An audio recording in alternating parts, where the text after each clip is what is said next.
Can you guys hear me okay? Yep. All right. What are we here for? What are we doing today? Which workshop is this one? Okay. All right. We got a couple little fun things that we will do, I guess. First thing I want to know, is there anyone here for whom this is your first workshop? Like you've never really been on one of these workshops or interacted with Mario and I too much or any of that? Nice. All right. Very cool. You guys are in for either a treat or a rude awakening, depending on how you frame it. Um, how many Genesis members do I have in here? Let me ask that. Put in the chat if you're a Genesis member. Nice. And then put in the chat too if you identify as a D-Genesis member. Let me know if we have any D-Gens. D-Gen. I got Noah in here. I already know it's going to Same. be a mess. Yeah. So inside we have Genesis, and our joke is oftentimes it becomes degenesis. So I'm gonna do my best to be polite since we have guests here on the call, but that'll probably only last about 5 to 10 minutes. So hopefully not to offend anyone, and we'll have a good time. That's what we're here for. Oh, please don't be polite. Yeah, I can't really help myself. All right, so let's jump in. This is a very big workshop. Like it's very, very big. And the reason it's big is because there's a lot that we have to cover in 3 days. So that means that today, I basically need to teach you everything I possibly know about ads in about 2 hours. And we're already 8 minutes in. So let's buckle up and let's make it happen. All right. Let me just make sure I'm sharing my screen properly. And we will begin. Let's see. Do it like this. Do it like this. All right. You guys can see my screen, correct? Yep. All right. I know it's a little bit weird. I like to do it like this because I like it. I don't know. That's why. Okay. So creative strategist ascension, day one. One more thing. I think I can make this just a little bit better. Nope, it's too much. Too much. That may be just right. Perfecto. There you go. That looks good. All right. Let's jump in. My first question is, why are you here? Put in the chat what you are here for. What is your goal for being on this workshop?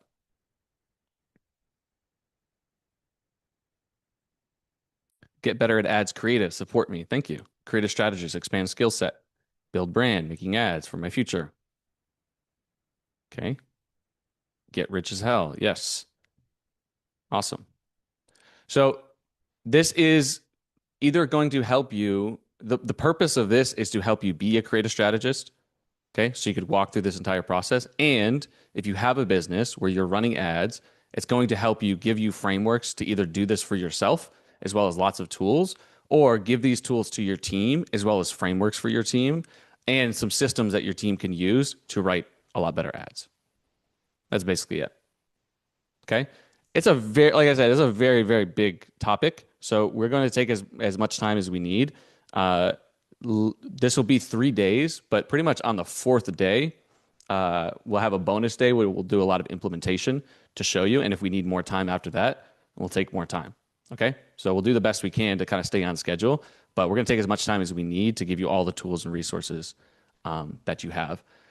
This workshop is obviously timely for a lot of reasons. I mean, literally today, someone was messaging me about like the amount of creative strategist roles out there is pretty crazy. There's a lot of real demand that people have for this role, and obviously that's accelerated by things like AI, Andromeda, lots of these different trends. And really, what this means is a lot of what we're doing in advertising is moving up a layer of abstraction, right? That's why it's called the creative strategist. Because to be honest, like when you go like go through this workshop, I literally don't think there's any possible marketing asset that you could make as a creative strategist that you will not be able to use the bots. And by the way, if you're on this workshop, you're not renting the bots. We are giving you all of the bots and you will have access to them for the duration of this course. That's why this course is kind of crazy. I don't know. Is Max Voorhees or Elise, are you guys on the call? I wonder. Max. Thought I saw Max. Yeah, Yeah. I saw him too. Well, these guys have been helping me. We've been building bots together, and I've been putting these guys through the ringer, like really, really pushing them. And every single week, they're like, "Okay, I think this workshop is like the deal is a little bit too good." So what I'm saying is, I'm going to give you all the tools that you can use to create pretty much any asset that you want, but the value is going to come from you. Right? The value is going to come from who uses the tools the best. The tools, there's going to be tons of different tools that are out there. We'll make a bunch of tools. I think our tools are the best. I have reasons to believe that, but there will be other tools. So really what's going to be the differentiator is who's using the tool. Okay. And the stuff between your two ears. And that's the strategy component. And we talked about this idea of being paid to feel because a big majority of AI allows you to basically produce so many different assets that the real skill set comes down to curating and choosing which ones you're going to be able to use. And we're going to attack this from a ton of different angles to give you tools and frameworks and things like that. But there's no substitute for you improving your knowledge and your skill set. Okay. That's why, like, honestly, if I wanted to just do this workshop and you to just write ads, I would literally just give you a Google Doc with all the bots and all the SOPs because it's literally hit a button and you have everything. And I'd be like, peace, sayonara. And many of you guys would be happy, right? And you're going to get this doc no matter what.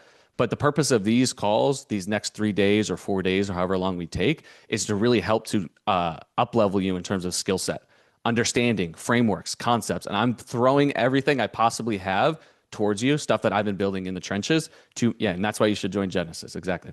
But I'm throwing everything that I can at you to make sure you have like a deep understanding because you will get the best out of these tools. To be honest, if I'm going to sit down and write copy, and same with Mario, a lot of times I can do that with regular Claude. I can do that with whatever else. But it's because I have the mental frameworks that I'm giving you already inside my brain. So I want to install those for you and then give you the tools. All right, cool. So like I said, this workshop will solve generating any assets as a creative strategist. That's not even hyperbole. I mean, that sounds like pretty crazy, but you're getting 51 plus bots. I actually lost count of how many bots we have. And we're still making bots. I met with my bot team yesterday. I'm meeting with them tomorrow. They just delivered 2 more for me and I'm pushing them. The more they make, the more they get to make. Okay. They don't get to stop. I'm relentless with these guys. Okay. I push them to the edge and to the brink. And just today I was like, oh, I think we need 3 more bots, right? They don't know about it, but they're going to find out pretty soon. So unaware ads, really, really good. Ad concepts, really, really good. Advertorials, really, really good. Listicles, caveman pages, upsells, downsells, checkout pages, static ads, swiping bots, top 5 pages. That is just touching the surface. So like I said, production is no longer the bottleneck. You are, baby. Which is why I'm asking, just like anything, this workshop requires your total commitment because we are going to be going through a lot of material. All right. Do you guys want me to be soft on you? And do you want me to make you feel happy and like give you like super, super simple, basic stuff that you understand? And you're like, oh, wow, I'm smart. I know what this is. This is great. Or do you want me to like just give you every fucking possible thing that I have to make you as smart and as capable as possible? Okay. Good. I know that I can turn people away when I try to give too much stuff and overload your brain, but I don't care. I would rather get you the result. And the only way I know to get you the result is to give you as many different tools as possible. Okay. So go back through this workshop multiple times. If you have to leave and take a break, it's okay. You're going to get the recording. You're going to get the slides. Everything that I'm giving you or we're going over, I'm going to give you to come back and learn it. It takes time to digest this stuff. All right, cool. So here's what we're covering on this workshop. Day 1 is ads. Day 2, which is tomorrow, is funnels as well as product pages, upsells, downsells, stuff like that. Day 3 is getting clients, if that's something that you're interested in. If you're not interested in getting clients, you can take that day off. Day 4 is going to be integration, which is going to be really helpful because we're going to show you how to use all these tools. Okay. And then day 5 is, I don't know, we'll see what day 5 holds, if anything. And just so you know, I have been pretty busy. Not that you really care, but there's a reason you should care because over the last few months, I've been working as a creative strategist. I've been mentoring a creative strategist cohort. I think several of them are on this call. I've been building a bunch of AI creative strategist agents, and I've been building countless bots and SOPs that you'll see in a bit. The only reason I mentioned that is to tell you everything that I'm doing is stuff that like I've literally been doing myself, like as a creative strategist. So I'm been building this internally. And then I'm working with individuals to help them get clients and also teach them on that level. And then also trying to build it in terms of bots and different and AI agents, which means I've been thinking very, let me not say long and hard, but I already did. I've been thinking a lot about these processes from a lot of different angles. Okay. And stuff that I'm doing is stuff that's working right now and stuff that I've been developing in the trenches. Okay. It's a culmination of many hours of work, and I think the results speak for themselves. Okay. I mean, these are literally like just the last testimonials that we kind of have in our swipe file. And most of these are like, I mean, all of these are unsolicited because Mario and I suck at like getting testimonials. Okay. But a bunch of stuff, people using the bots, going, making 106,000 in a month, other people making 41,000, other people spending $3 million, other people 7xing their income, writing in this. Let's see, closed in for 7K a month. Here's someone else who got a 10K deal off Upwork. Here's somebody else scaled to 400K in 10 days. Here's somebody else who did XYZ. Okay. Just saying that so you know that to some degree, we know what we're talking about. And to some degree, we can help people get results. To some degree. Okay. That's all I'm promising. If you had access to processes, right? We don't do grammar here, but that's okay. If you had access, oh shit. Look at Bob Ross for a second. While I figure out what button I pressed. I love Bob Ross. I used to have a Bob Ross t-shirt. The happy Yes. trees one. It's pretty cool. Take a look at him. Right? I'm ruining my theatricality. So That's let's what I'm known for, being chill and relaxed, just like Bob Ross, and never get angry. that's Have you heard the Mario's conspiracy shadow on side. Bob Ross? No, what's that? That every single painting he did, it was actually a murder he committed, and that's where the body's buried. Nice. Yeah, that's what we cover on day 5, conspiracies. So if you had access to a processes, not processes, but a processes and tools that allowed you to generate any kind of ad, any kind of creative, any kind of funnel, and get any kind of client, do you think that you could get an ROI on this workshop? This is what we call a rhetorical question, but I still want to hear an answer. Yes. Okay, you paid $497. We charge a little bit more on this workshop than we normally charge. Normally charge $297, but we charge $497 because the value that you're getting to this is ridiculous, right? I mean, you saw all of these different testimonials on here. There are people who are, basically willing to pay you anywhere from 4 to 5 to 6 to 10K a month. I mean, some of the strategists that I'm working with are getting paid that amount. Sometimes it's 2 or 3K a month to generate this stuff. And you have literally every tool at your disposal to write this stuff. Like, there's people in here who are making $40,000 a month as creative strategists, right? That's almost a 10x ROI in a single month, just based on everything that you can have in here.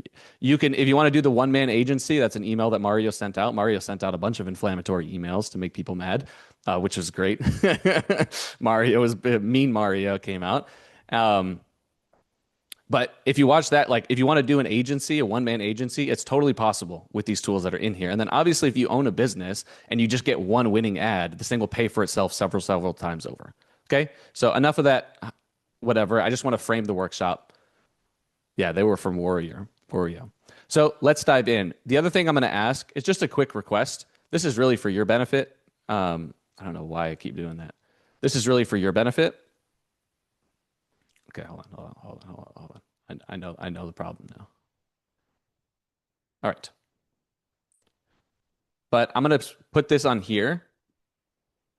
If you guys have any requests, especially those of you who got access to the course because you were one of the first 100, this is going to be really good because this basically allows you to tell me anything that you want inside of the course.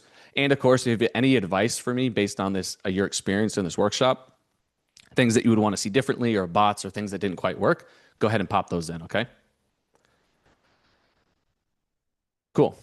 All right, so first thing we're going to do is boring, but it doesn't matter.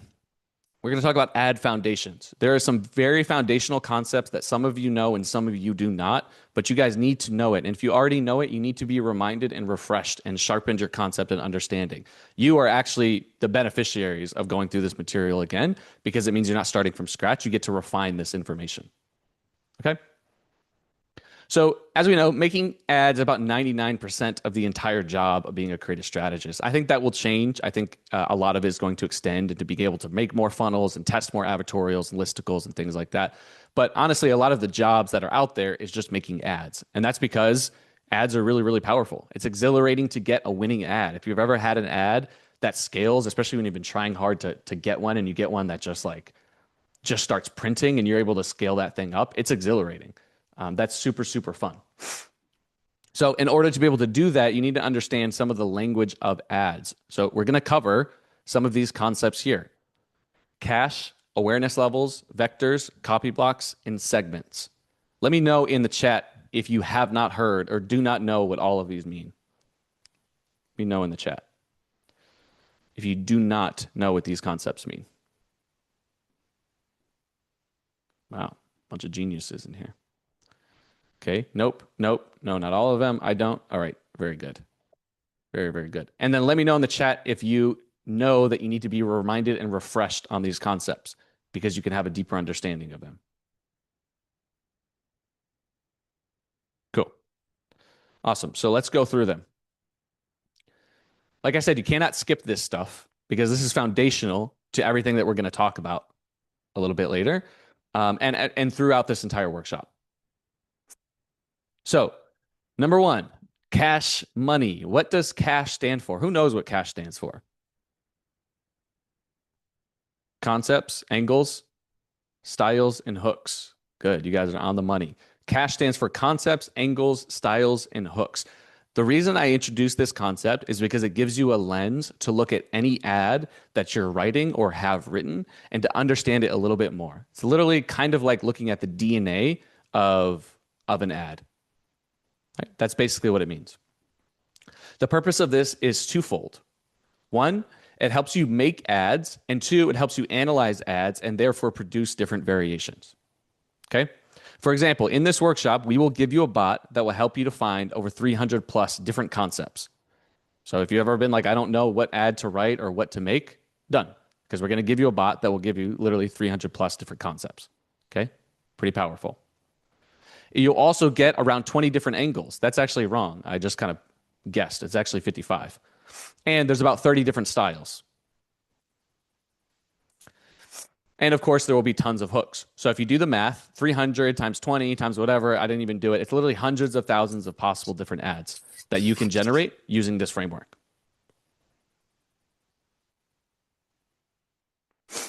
This is also extremely helpful for analyzing winning ads and therefore creating new variations, because again, it helps you see the DNA of why or why not an ad is working. Okay? So concepts, angles, styles, and hooks. And I'm going to explain, we're going to go through some quick examples so you can start to understand what is the difference between these. Okay? So number one, concepts can be broken down into 4 different buckets. You have facts about your avatar, facts about your market, facts about your product, and what we call a psychology toolkit. Okay? Angles are technically infinite, but we have a set of 55, and I'm going to give you guys a document right here. I know you won't be able to see all of it. I'm going to give you guys this document that will go through every possible concept. They're all in here. Okay? All the angles, they're all in here. All the styles, they're all in here. And then hooks, they're not really in there because you don't need them. Okay? I'm going to give this bot to you, or this document to you at the end. Is this an exhaustive list that I'm giving you? Is this every possible concept or angle that will ever exist in the world? No, of course not. That's impossible, right? There are infinite variations, but these are going to hit some of the biggest, chunkiest ones that you can use. Now, somebody asked in here, right, what is the difference between a concept and an angle? And contrary to what Pamela is telling us here, they're not the same picture. They're a little bit different. At the end of the day, all the frameworks I'm giving you, I really want to land this for everyone. All the frameworks that I'm giving you are just tools to help you kind of grasp the concept. But please do not be overly nerdy and overly autistic with this because these are all fake. Guess who made them up? I made them up, okay, in my own brain. And if you know anything about my brain, it's a fucking freaky place, okay? So, yes, cash is real in the sense that it is a helpful and useful tool, but it does not really exist. So, don't come to me and ask, well, is this a concept or is this an angle or is that? Because now you're just getting too distracted by the concepts. The purpose of these concepts is just to help you write a bunch of fucking ads. And that's what I'll be showing you how to do, okay? But don't get lost in the weeds. Use your brain. Hold all of these concepts loosely, right? The way you would hold sand. Don't try to grip it way too tightly. And understand that these are just useful frameworks. If something is not useful and it doesn't make sense to you and it doesn't help you to write new ads, forget it. It's okay. Not everything will land for everyone, all right? But again, you're getting the tools, you're getting a bunch of different models, you're getting a bunch of other things, all right? Don't procrastinate by trying to just master all these different concepts and think that you need to understand everything. You could be total Chad and just be like, I'm going to just swipe a bunch of ads and get a bunch of winning ads. That's one way to do this, okay? So if I'm telling you, me, not to be super autistic, you should listen. Okay? That's coming from me. All right, so let's go through the difference between angles and concepts. In simple terms, a concept is what you say, and an angle is how you say it. So for example, let's say you have a concept that most couples in therapy get worse because talking about problems reinforces them neurologically. For example, okay? And I'm not saying that's true, I'm just saying that's an example. Well, you could take that you could take a story angle to that. Marriage counseling almost destroyed my 20-year relationship. A contrarian angle, why the worst thing you can do for your marriage is talk about your problems. This expert one, a hostage negotiator taught me about saving my marriage, right? You can still talk about this same core idea, the same concept, the raw idea, the what, and you can talk about it in a lot of different ways. Does that land for people? Is it clear, like a little bit of the difference? Yeah, the picture in the frame is a great way to land it. And then the style is basically how you do this, right? Do you put this in a static ad? Do you put it in a UGC ad? Do you put it in a green screen? Are you talking about this on a whiteboard, right? Are you telling the story or the contrarian thing on a whiteboard? That's basically all it is. And then the hook is literally just the opening words, the very specific opening words that you're using to start it, okay? This is not the only way to dissect and break down the DNA of an ad, but these are the biggest, chunkiest ones that you want to pay attention to. So concepts do not equal angles. And also clear is that angles are not the hook. Okay. For example, if you're taking a conspiracy angle, you could say it in a bunch of different ways. What your doctor won't test for, the blood marker they're hiding from you, why endocrinologists keep this off your lab work, the test insurance company refused to cover, the test that insurance companies refuse to cover, and why. Right? This would be an instance of the same concept, the same angle, but you're using different words in the hooks. Is this landing? Is this making sense to everybody? It's making sense to Chris, Filippo, Cosmin. Cool. And like I said, you have a ton of those references listed in this master document, which you guys will get at the end. I am definitely edging everyone in here with bots and SOPs because I think probably 80 times in this slide, you'll see, oh, there's a bot for this. There's an SOP for this. There's a bot. There's an SOP. And I don't give it to you at the end because I don't know, because I can and it's fun, right? But at the end, I will give you all the list and concepts. All the bots and SOPs.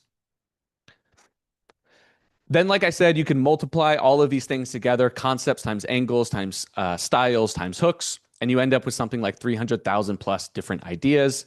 That is the power of cash. Okay? And today, you'll also get a bot that will basically produce every possible concept for your product or service. So if you remember this big master list right here, you can read through it to understand it. But we also have a magic bot where you press a button, you put in some basic information about your product or service, and it will give you all the possible concepts, okay? And there's a few bots in that vicinity.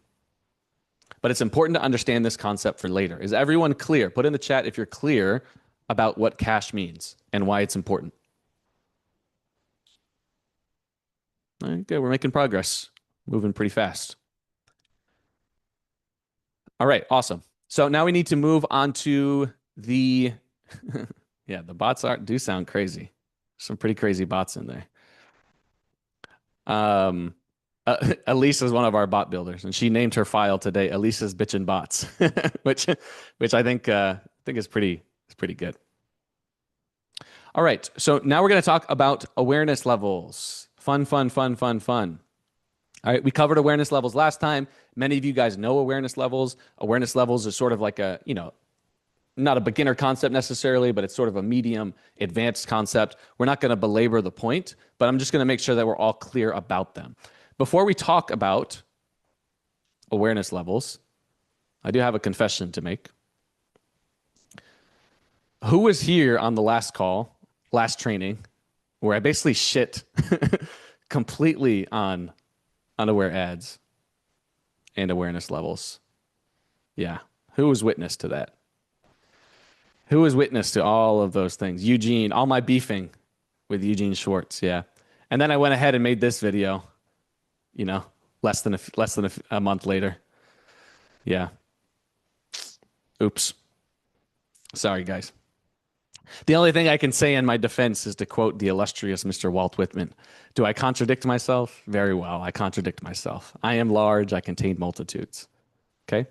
But also, my thinking has updated a little bit on the topic. Okay. I have sharpened and clarified a lot of my thinking, which I'm going to give to you.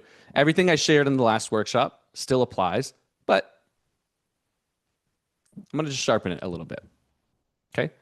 And you're going to see that not only are unaware ads very important, but they're also probably the best. Not only are they very important, but I'm also going to give you probably the best tools to generate an infinite amount of them, which is going to be very, very powerful. Okay. But like I said, it's very important to understand the levels of awareness in general. Who in here knows these basic levels of awareness? Unaware, problem aware, solution aware, product aware, most aware, that kind of bullshit. Cool. Pretty clear. Now, there's a fair amount of debate and disagreement. I mean, most of the disagreement is coming from me about how to define each of these levels. And most important, like I'm going to say, don't be a nerd about it. Don't be a nerd about this. Because it really only matters as a loose mental model to make sure that you're hitting the right people at the right stage of their journey. The only reason you really need to understand awareness levels is so you don't have gaps in your accounts. Right? If all of your ads are solution aware ads, or all your ads are unaware problem aware ads, and you don't have most aware ads, then you're missing people you're missing one, kind of fitting the new Andromeda updates or basically the way that everything is trending. But you also just have gaps in your overall funnel, because you're going to have a portion of people who want to buy right now. They just need a reason to, urgency and scarcity. And if you're just doing all solution aware, you're not really hitting these bigger pools of markets. So you're not going to be able to scale. Right? So understanding these different buckets just helps you to kind of loosely organize the ads that you're creating. If you're creating 100 ads, let's say that's your ad inventory in a week. Let's say you're making 100 ads in a week. How are you going to chop up and divide those ads that you make? Are you going to do all of them as problem aware ads? No. Are you going to do all of them as solution aware ads? No. All of them as product aware ads? No. You're going to want to divide them and at least have some loose understanding for you or your team to make sure that you're creating enough ads to hit those different people in the stage of their journey. That's really it. Okay? That's the only reason that we want to understand these. And, there's many ways to define awareness levels, right? The reason I don't like awareness levels is because I think it overemphasizes the problem, right? Like problem awareness and what this means and this and that. It gets a little bit confusing. The simplest way to understand this is just where you start your ad. That's basically it. Where you start your ad. That's the only difference between these different types of ads. So unaware, you're starting with mostly raw curiosity. We're going to go deep on unaware ads in just a little bit. For problem aware, you're starting with a symptom or a problem or some definition of a problem they have. They've identified that they have some kind of problem. For solution aware, they want any solution. Product aware is they want your specific solution category. And most aware is they want your product. And then your goal for each of these is just to finish the journey. So the only thing that changes is the starting place. The journey is usually the same, whether this takes place in your ad or whether it takes place in a combination of your ad, funnel, and product page. And the journey is basically this. You have a problem or opportunity. Here's the UMP. Here's the UMS. Here's why this product category is the best. Here's why ours is the best in that category. And here's why you should buy now. That's the journey. But sometimes you're just going to start the journey here. Sometimes you'll start the journey here. Sometimes you'll start the journey here. And sometimes they're not even ready to begin this journey and you need to open it up for them with an unaware ad. More or less. Does this make sense? Does this clarify and simplify a little bit the different stages of awareness? Cool. Are you guys going to be nerds about them, about this? Are you going to be gangsters? Yeah, be a gangster. Be a G. Which means, and I'm really sad to, like, I'm really, really quite sad to say this. Really, really quick, but sometimes you have to grieve the past. It means we're going to retire the beach ball of despair. I know you guys are sad to see it go. I know you guys are sad to see it go, but he has been retired, unfortunately. Popped and deflated. All right. So we're moving past it. Moving past it. Those who know, those who got to see it in its glory and its high in its day. No, the butt plug is not gone anywhere. Okay? The butt plug is still here. But the beach ball is gone. Okay. So now I want to talk about vectors. This is quite important. What is a vector? At the end of the day, a vector is just a pattern. That's all it is. Okay? A vector is just a pattern or an element that you'll see in your ad. I'm using very specific technical language for a reason. I'm going to try to land it a little bit so you guys can understand it. But if none of this lands, just understand that vector equals pattern, and we're going to continue to talk about it. And that's the language that we're going to use. Okay? A vector is whatever. Basically what Dan said. But in AI, vectors are directions of meaning. Right? That's literally what AI does. It's not 3D space or 4D space or 5D space. It's like hyperdimensional space. And every token, but every word basically lives somewhere in that space. So king and queen are clustered together. Cat and dog are clustered together. Man and woman are clustered together. Mario and bum is clustered together. So like all these things are clustered together.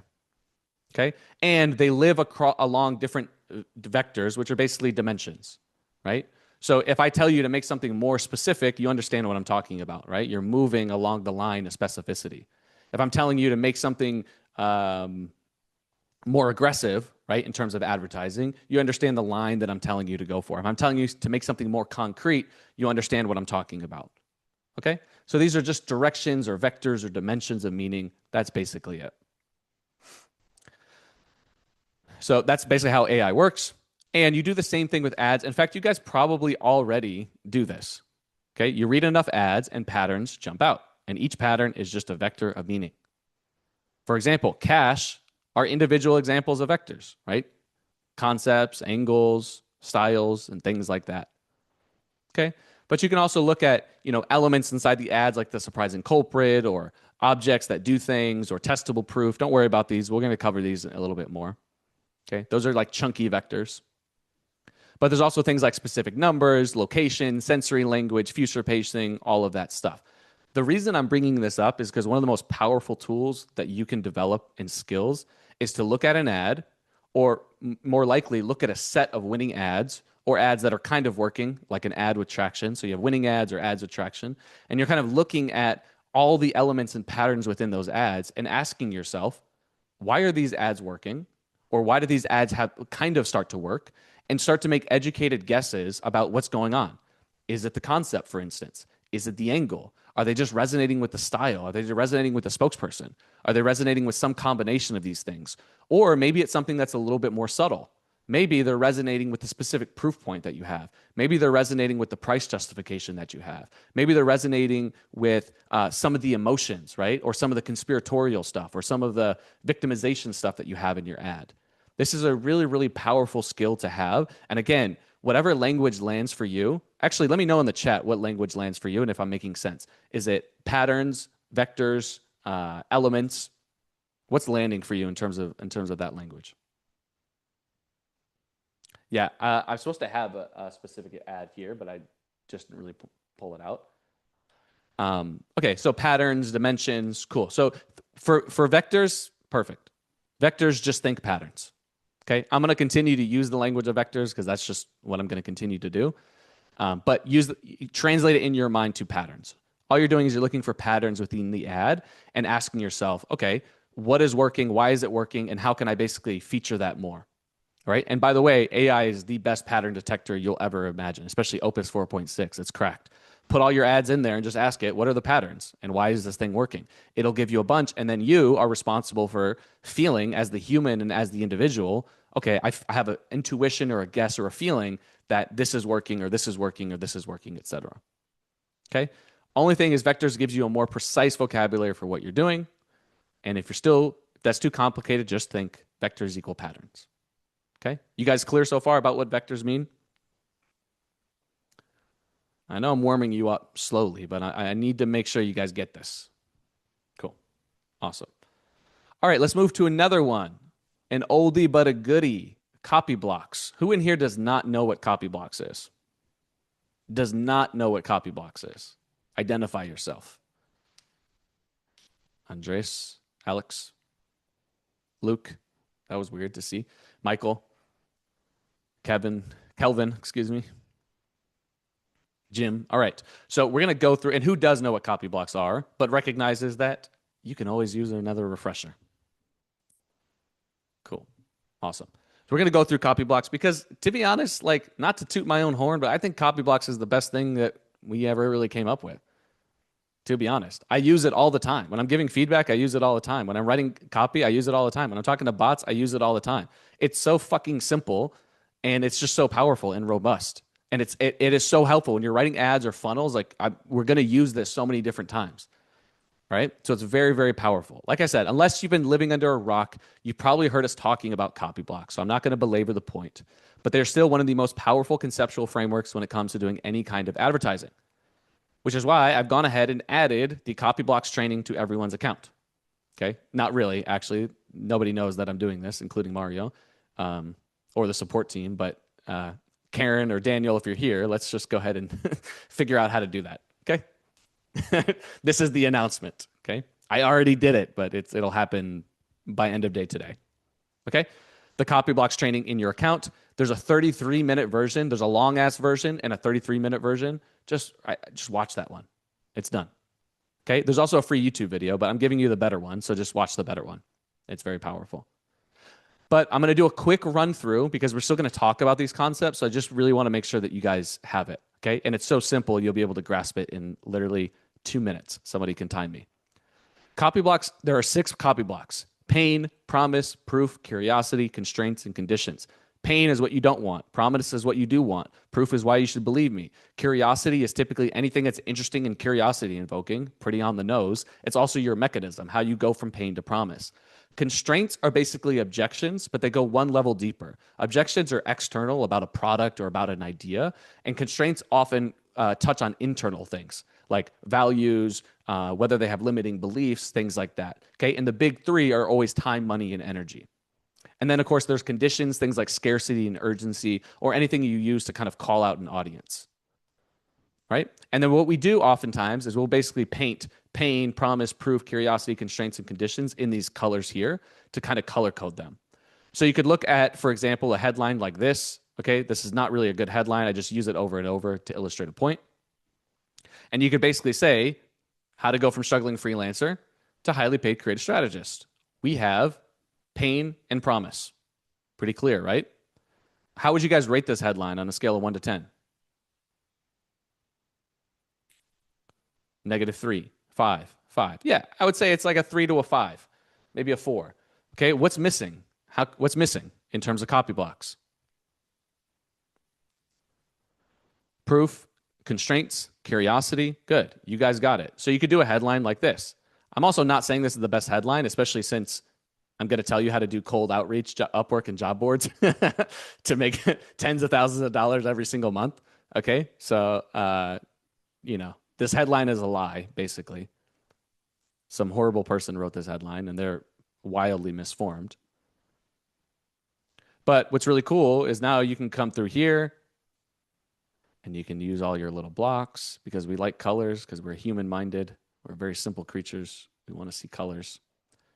What's the one that we're missing on this one? We're actually missing one copy block. Conditions, urgency, exactly. You got to buy now or something bad will happen. All right. But do you guys see how you can look at these 2 headlines? And obviously it's not just a matter of like add more colors and your thing looks better. okay? But it's actually not that far, not that far away from that. All right. But do you guys see how Copyblocks is just a really powerful tool for looking at headlines, looking at ads, looking at advertorials, funnels, and things like that, and how you can use it? Is this useful? Is this helpful? Did I fulfill my promise of communicating the idea in about 2 minutes? 2:27? Yeah. I knew a nerd was going to be in here, and I knew it was going to be Ron. But I appreciate it. Yeah, use conditions sparingly. People get mad when you use conditions. They don't like to be conditioned. But you can use conditions to condition people, right? More or less. So that's Copyblocks for you. It's very, very powerful. Just to illustrate the point, on one of the ad review calls, I don't know if anybody from the team is on here, but one of the teams that I've been working with, we were looking at one of the ads, and I was looking at the ad, and like it's one of the high performers. It was a solution-aware ad.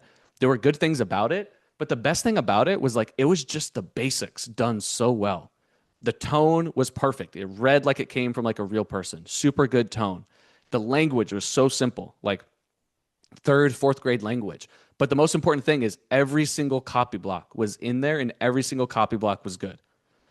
And it was just a reminder for me. I'm always learning and reminding myself often of like, that's it. Just execute the basics, put your copy blocks in there, and the shit is donezo. It's not that hard. It's quite simple, okay? So just remember that. Okay, now we're going to talk about, you guys still with me so far? I know we're cruising through these concepts and whatever, but we got to be on the same page as we continue to talk. You guys still with me? Brain is still working?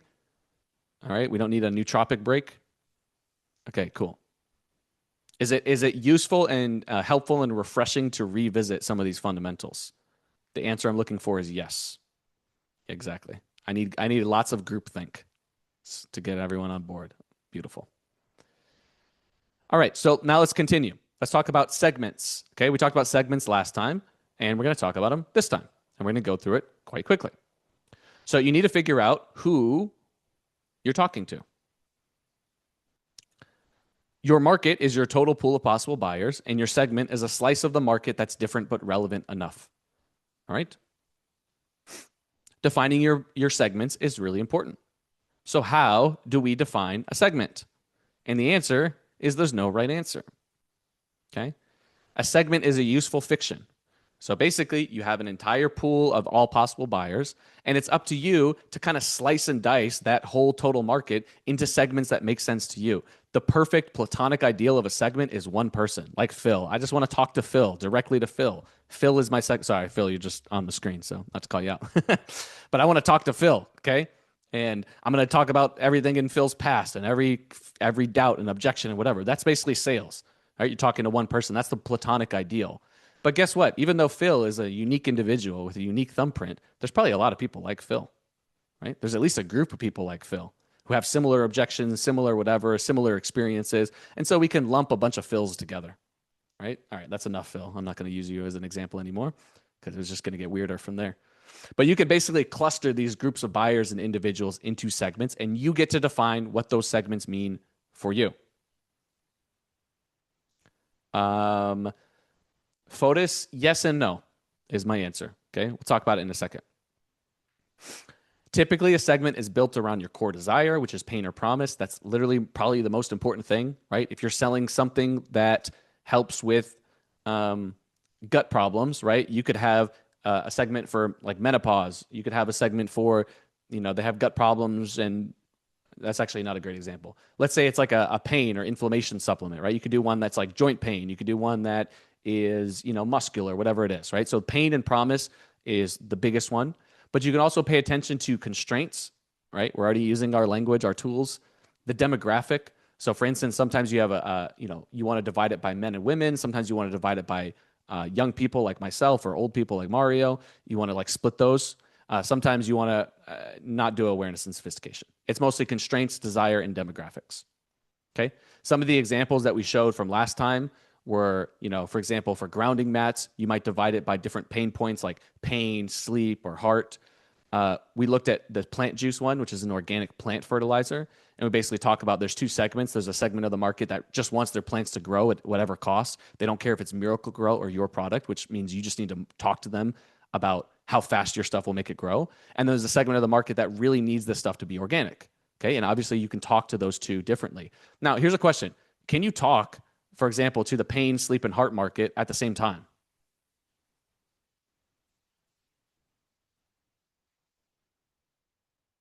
Yeah, of course you can, right? So to answer the question about unaware ads, you can write an unaware ad that hits all of these segments. Just because you have these segments doesn't mean every ad needs to hit one segment. You could have one that hits pain and sleep, pain and heart, or all of them together. Okay, especially if they're united by a single mechanism, right? But you just want to make conscious choices about what you're doing. That's really what I'm trying to get you to do. It's just to make conscious choices about what you're doing and have a mental model. So you're like, okay, yeah, this is what I'm going to do. I'm going to write an ad just for the joint segment of this market. I'm going to write an ad for all of them. Okay, I'm going to write an unaware ad just for the joint segment. I'm going to write an unaware ad just for the pain segment. Does that make sense? So you can choose what your ad, which segments or segment your ad targets, but it's important to be aware of what these segments are. Okay, and like I said, it's a useful fiction, so you can evolve it and grow it however you want. We also looked at, before, basically a wholesaling info product coaching company, and basically, looking through their stuff, it made sense to kind of have ads that targeted the men or the total, all the market, and have very specific ads that would just target the women. Okay. And then, for example, for some of the stuff that we do, this is not Amish, even though it looks like it. You could target marketers who want to use AI or beginners who want to be marketers. That would be kind of two segments for like an info product there. Right. So like I said, understanding your segments is incredibly important. You don't want to be a nerd about it. I think I say that a lot through here. I guess I'm not a fan of nerds. Typically, it's just core desire. But it's going to pay dividends to understand this, specifically because of binds that block one segment from another, right? So the example that comes to mind is like here, right? People who value organic plants are different than people who just care about their plants growing no matter what the cost. Okay? I'm going to give you a bot that is called the Segment Surgeon. You can put all of your information in there and it will start to outline all the different segments for you. It'll do this process. Okay. But my request and recommendation is to use your intuition to guide you. So do you guys understand what that means? Do you guys, can I entrust you that you will use the bot responsibly? Not to replace your thinking, but you will also use your intuition. Yep, and not be a nerd about it. Cool. We're almost there. Stay with me. We're almost through these foundational concepts where we can start doing some fun shit. The segment bot isn't so good. It basically starts asking you questions and never tells you what it thinks. Okay, good. We'll fix it then. And then in the meantime, use your intuition, right? And the training on this one. So let's talk really quickly about sophistication. To be honest, I don't think about sophistication that much as its own concept. Because to me, sophistication is sort of like the water you swim in. It's the field that you're involved in. When you're sitting down to write for any market, all it means is you just want to be aware of what they've already experienced. Okay? So sophistication is what they already know, what they've already experienced, and typically their emotional baggage or jadedness. That's all that sophistication means. I still, I'm not necessarily beefing with Eugene Schwartz. I've evolved as a man. I'm much more sanguine, at least this week.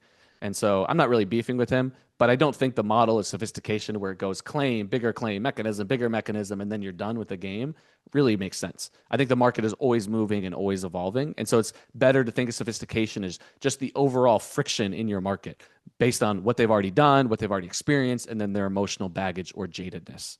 Okay. It's mostly their overall resistance to changing their beliefs or constraints. That's it. Okay. But weight loss has been around since forever, and there's still people doing weight loss, right? The only thing that changes is you just got to evolve the mechanism and change things and move things and whatever.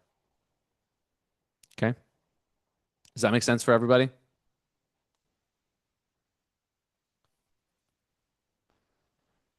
All right. Very cool. The last thing I'm going to share, this is going to be, the last thing I'm going to share too, because a lot of people found it helpful last time, and we are going to touch on it a little bit, is a simple model of A, B, C, D, E.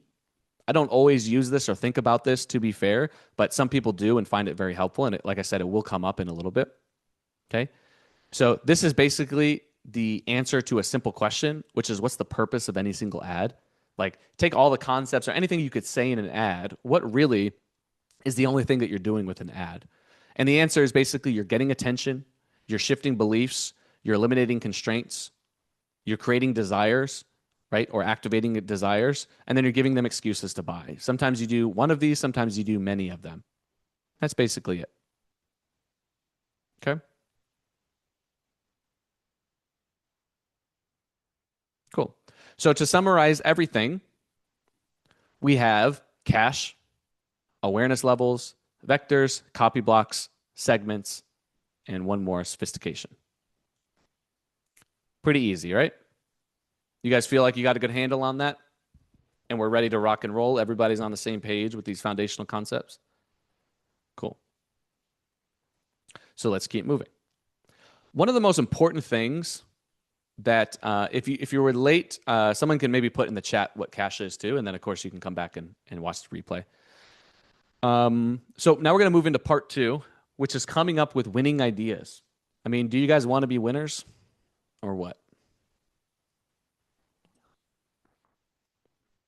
Yes, yes, of course we want to be winners. Does anyone in here struggle up? That's not a word or a phrase. Anybody struggle with coming up with winning ideas? That's the better question. No, it has happened. Yes, some people say yes, some people say no, some people say whatever. I want to know in the chat, where do you guys get your ideas from?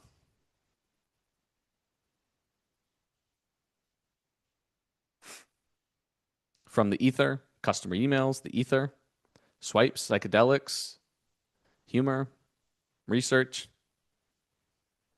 Do you guys have a list of all the different ways that you can kind of come up with ideas that you can refer to?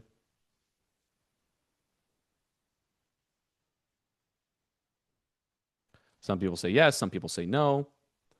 Do you feel like it would be valuable to have a list of all the different sources from which you could pull ads from? All right, cool. Well, I'll keep that in mind, and if I can think of a list, then maybe I'll come up with one. Just kidding, of course. I got a great list for you. Now, the cool thing, like this is really something that I use when I'm sitting down to write ads. I noticed that this was in my workflow. Doesn't mean it needs to be in yours, but I found this really, really valuable. Okay, we're gonna look in a second around this concept of creative coverage. If you guys thought the earlier stuff was nerdy, this is gonna be the nerdiest stuff, but it's really, really powerful. When I'm thinking about creative coverage, I'm basically thinking about like diversifying, right? Because what's cool is like I want to take shots on goal, right? Or I want to shoot kind of, let's say I'm just like shooting a gun. Like I want to shoot in a bunch of different directions to see about hitting the target. And I want to make sure that I'm hitting in a bunch of different directions. Okay. So one way you can do this is by using the coverage stuff, which I'll talk about in a second. The other way you can do this is by using basically different sources. Okay, because different sources of ideas will give you different types of ads. And those different types of ads give you a higher probability of hitting a winner because you're approaching it from different angles. Does this make sense? It's not just like I'm going to run out of ideas, but it's about diversifying the sources to diversify the texture and the tone and the way these ads come across. Because they're gonna when you approach it from different angles, you're gonna come up with radically different ideas and your ads will feel different. So it's really important to have this. Does this make sense? And I use this when I go and sit to write ads. If I'm writing 10 ads, I'm going to diversify my sources. I'm going to say 3 ads from this source, 3 ads from this source, 5 ads from this source, whatever else. You guys following so far? All right, you want me to shut up and just tell you the sources? Don't answer that. It'll hurt my feelings. Okay, I'm going to give you an acronym to remember this. And there will be a pop quiz tomorrow. So remember, storming for brainstorming. Right? That's pretty good.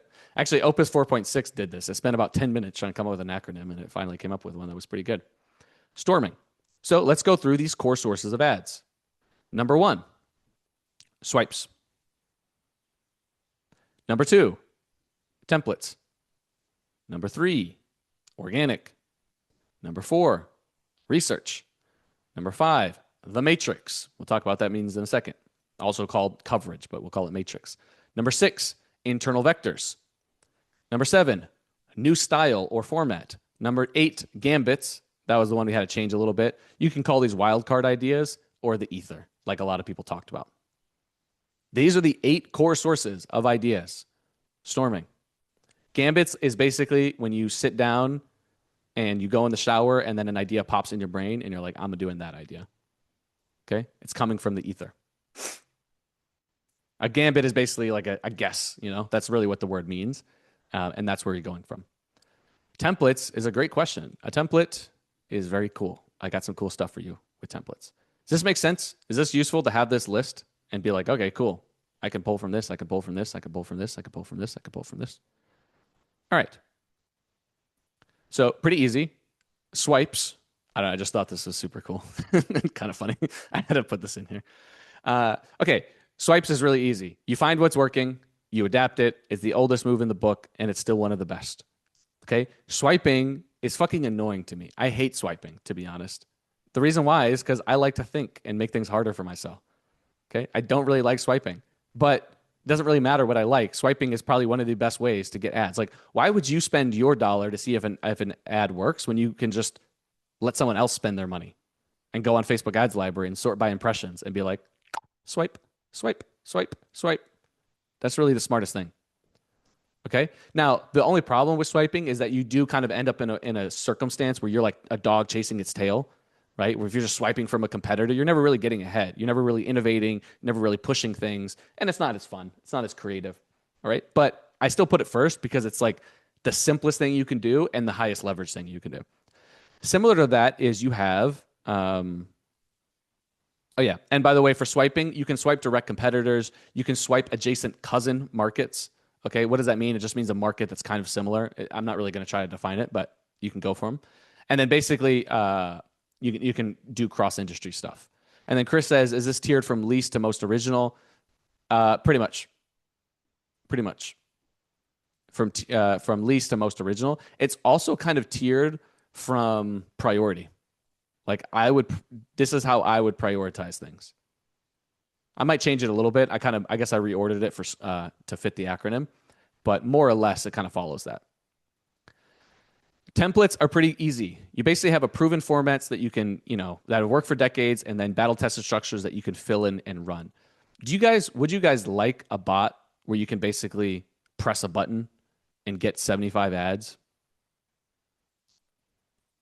that are good? And they're based on actual proven winners. So you put stuff in there and then you hit a button and they all come out. Yeah. That would be pretty nice. So we'll, if anyone has something like that, let me know. All right. Let me know. Basically, Mario wrote an email about it yesterday. So we had to make it today, and we made it, and it is pretty fucking good. It is pretty fucking sexy. So we'll go through it. Okay. So that's templates. Basically, you're going to use a bot and you're going to, at least, yeah, we made it. Okay. You're going to hit a button and then you're going to get stuff. All right. That's basically all we're going to talk about.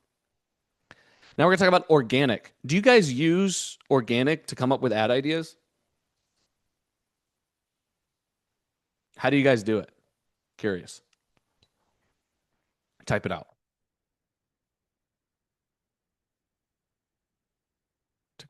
TikTok, what's blowing up? Yeah. You should all be doing this for sure. And basically the way to do it is you go into TikTok or Instagram, you create a new account, or you just use your account if you don't care, and you cook your algorithm, like VizScale says, for niche specific content.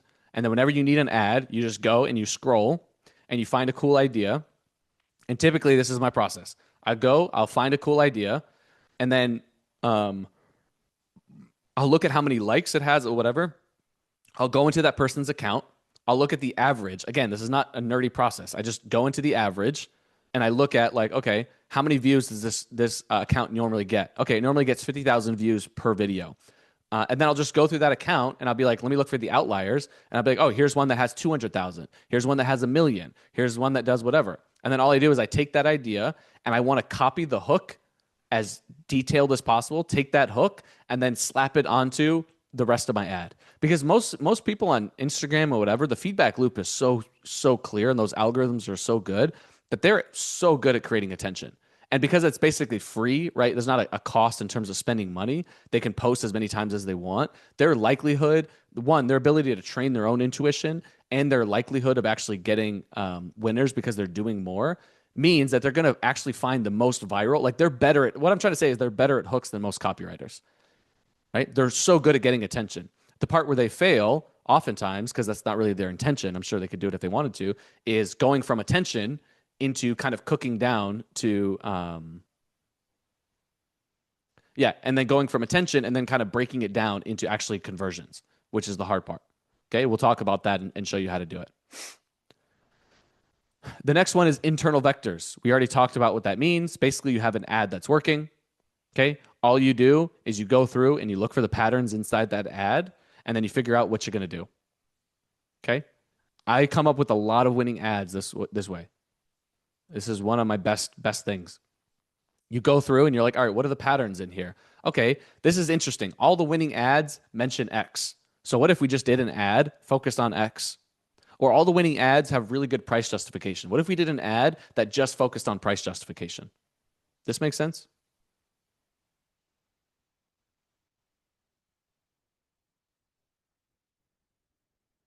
You guys following this so far? Cool. Bobby's got it. I know Bobby's going to win. Cool.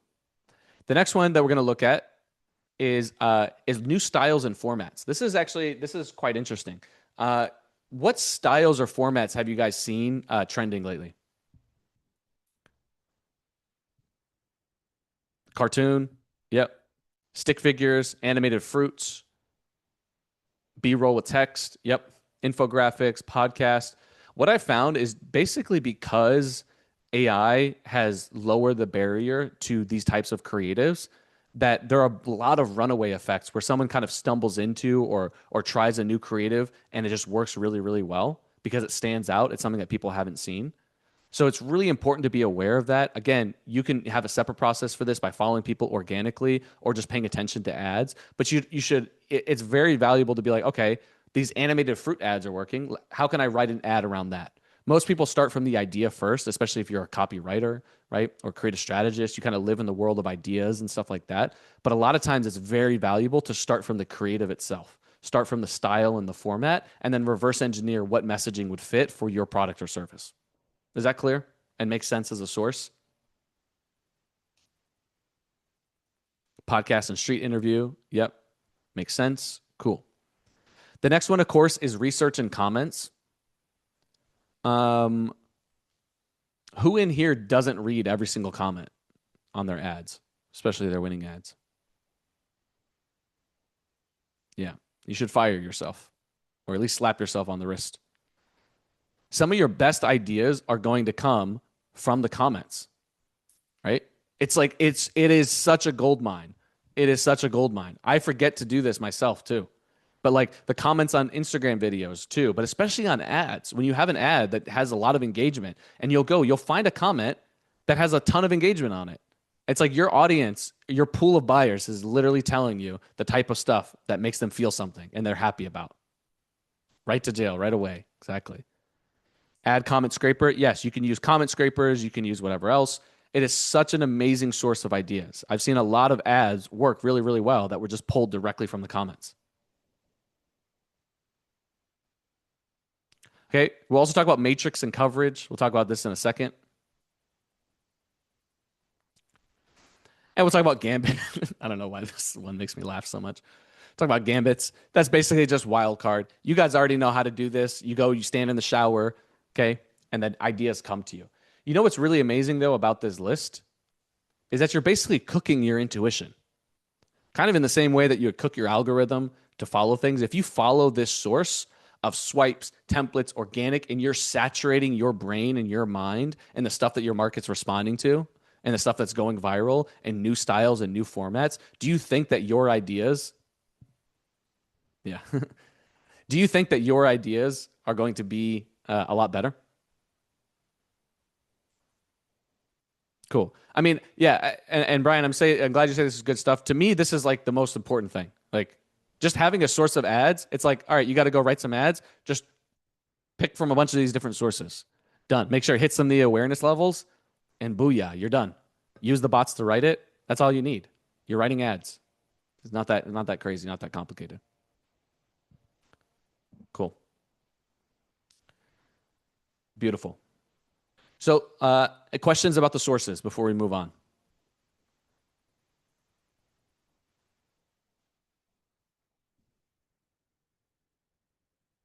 Matrix we'll cover in a little bit. Oh, what's number 9?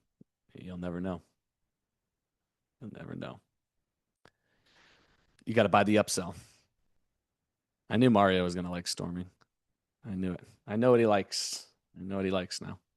Okay, now we're going to talk about iterations.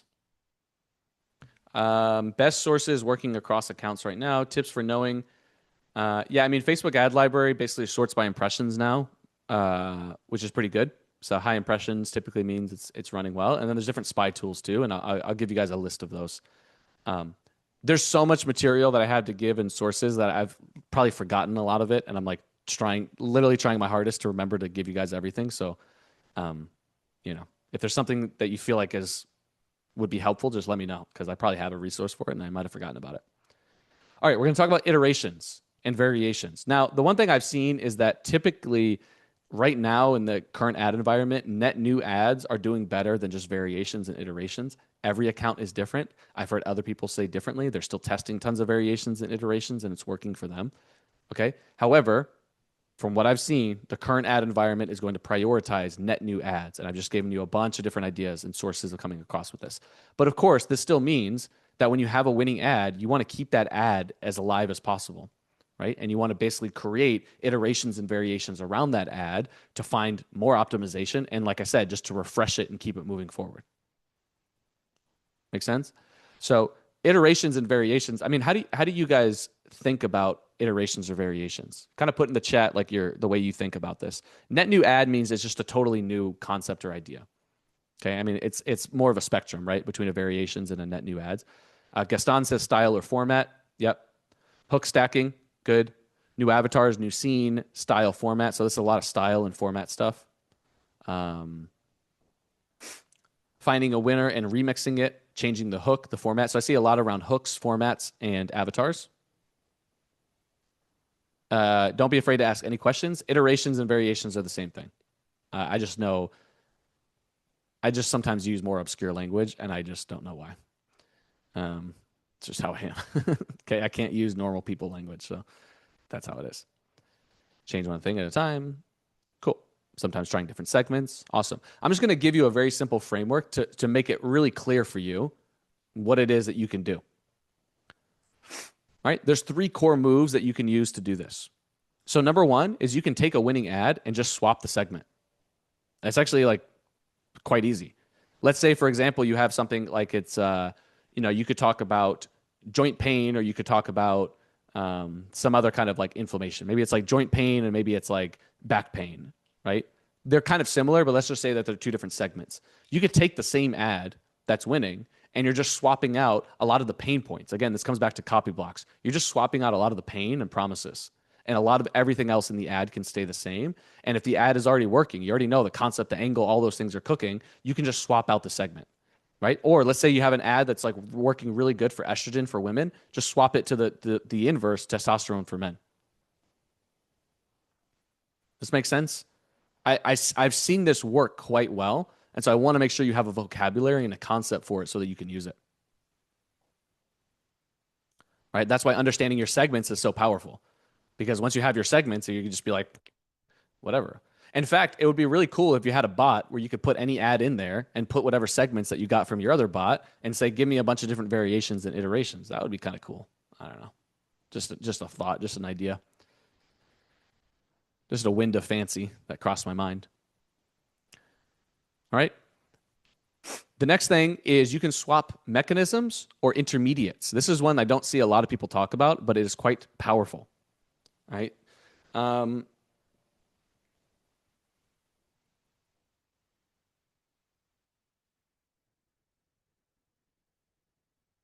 Somebody give me an example of the pain point in a mechanism that they have.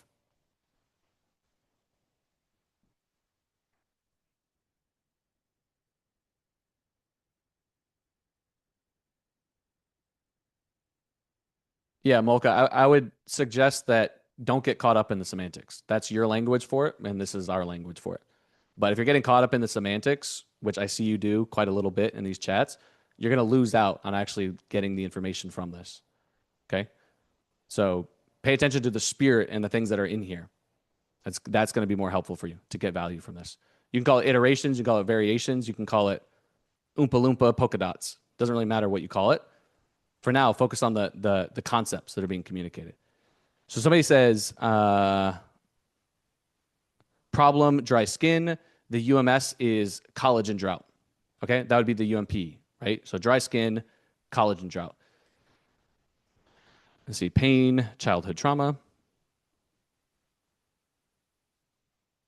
Okay, so gyms is a good example. So let's say you have a pain in your life, like procrastination, relationships, all that stuff.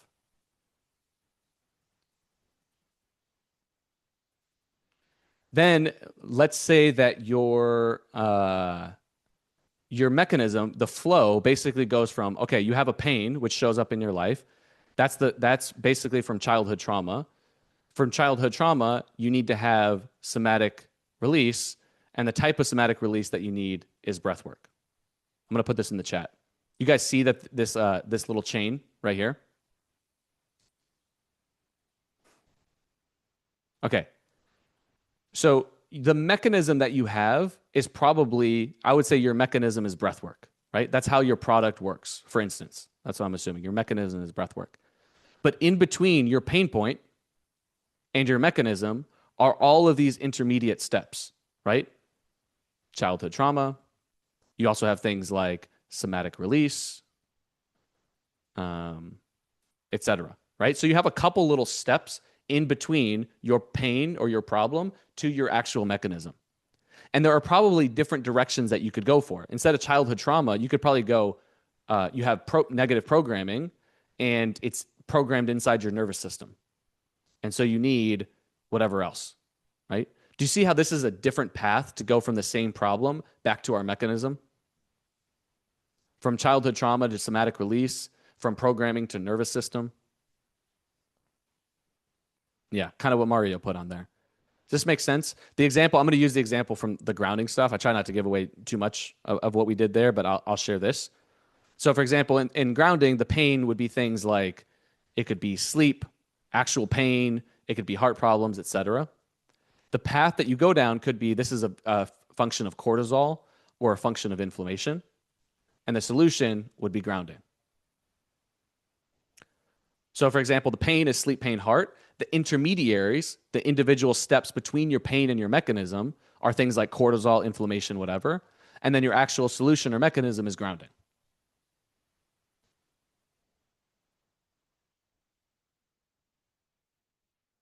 Is it clear to you guys what I mean when I'm talking about intermediates? They're basically the steps that you're using to go from your pain to whatever else. And typically, if you think about it, a lot of people don't, but if you think about it, there are probably more than one way to build the logical chain of belief to go from your pain, your symptom, to your actual mechanism. And so those steps typically already also have an emotional charge, and you can flip those in your ads. So an example would be, do you have childhood trauma? I'm going to show you how to fix it in 10 seconds, right? That's not really a great hook, but that's a basic idea, right? What I'm doing is I'm calling out people who are already aware that childhood trauma as an intermediate step is something to pay attention to. Or I could say, do you have negative mental programming and want to get rid of it? I'm going to show you how to fix that in 10 seconds. Or have you ever tried somatic release and it didn't work? Have you ever wondered how to fix your nervous system? Have you ever wondered how to lower your cortisol? Do you want me to tell you how you can lower your inflammation? This one fruit is going to increase your cortisol. This one fruit is going to increase your inflammation. So all you're doing is you're swapping out the types of mechanisms and intermediates that you're using in your ads. Sean says, for swapping the intermediates, would it be swapping the order of them before the mechanism or making the focus on a particular intermediate step, if that makes sense? It can be either. It's just important to be aware of them. If, for example, you have an ad that says, here's 7 signs you have high cortisol, and you know, and that ad is winning, and you also know that this market responds to inflammation, you can say, here's 7 signs you have high inflammation. If you have an ad that's winning that says, here's how you erase decades of childhood trauma. You could replace that with, here's how you erase decades of negative mental programming. That's it. A lot of you guys probably already do this, but if you don't have a concept or don't have a vocabulary for it, it's harder to do it in a more systematic, thoughtful way. That's the only reason I'm bringing it up. A lot of this is common sense, but if you've never really sat to articulate or define what your mechanisms and what your intermediate steps are, you may lose opportunities for creating variations or iterations for these types of ads. That's basically all I'm saying.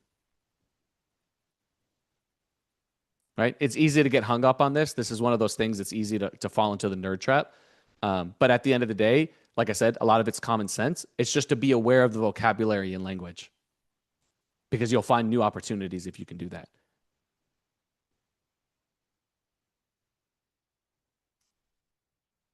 Cool.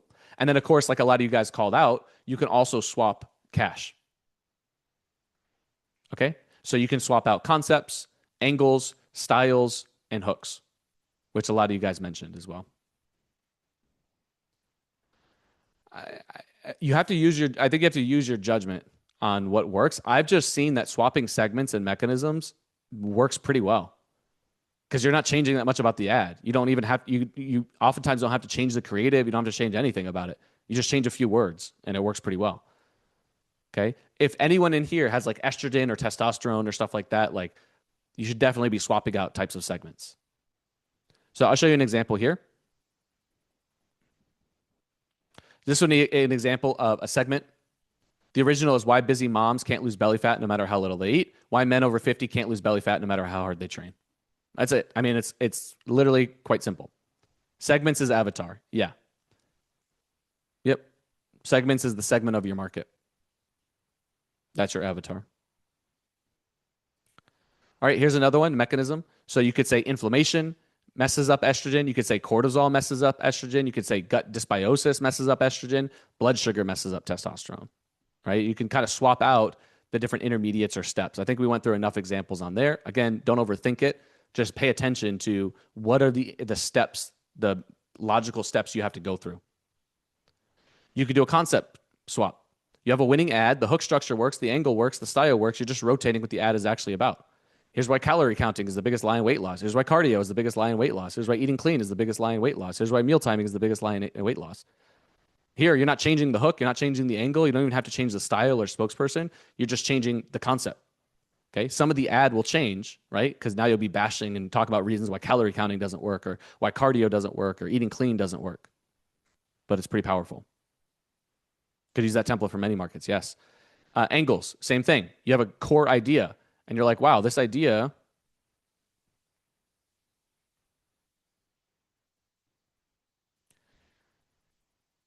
Robert says, switching it up, wouldn't your destination copy not match the ad if you're switching up so many parts? I'm not sure I understand.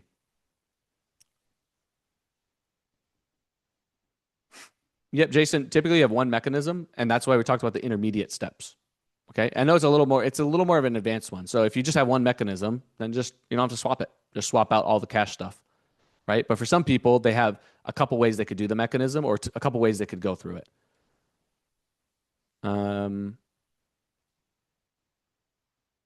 Yeah, it depends what's on your landing page, of course. A lot of people just run to product pages, and if you run to product pages, done, right? If you run to product pages, then you can just do the selling in the ad, which a lot of people do for long form stuff. Okay. A lot of you guys talked about styles and formats. A lot of you guys talked about changing the spokesperson, which I also think is very, very big.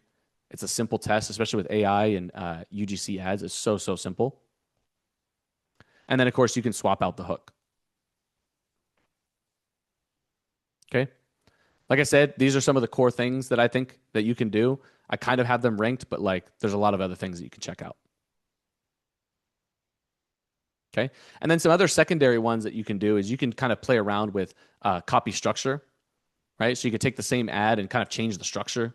You could also come in here and kind of change some of the copy elements. These are like minor things, but I think they matter as well. You can change the length. You can also kind of change the tone. I don't think these things are going to be the biggest needle movers, but if you're looking for adjustments or ways to kind of refresh an ad, you can do that stuff as well.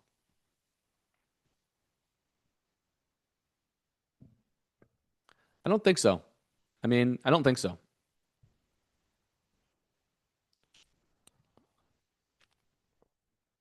The only reason I would choose a secondary one over it is like if I had strong conviction. Like length is a really good one. If I'm looking at something and I'm like, wow, this is like long, I wonder if I could do it in a much shorter one, right? Or um, I'm noticing that like it's missing a proof section, and I'm like, all right, let me just go through and add in a big proof section because I know proof works really well. So it's just something that you kind of feel like you have a strong hypothesis about, and that's something that you have to kind of go through as well.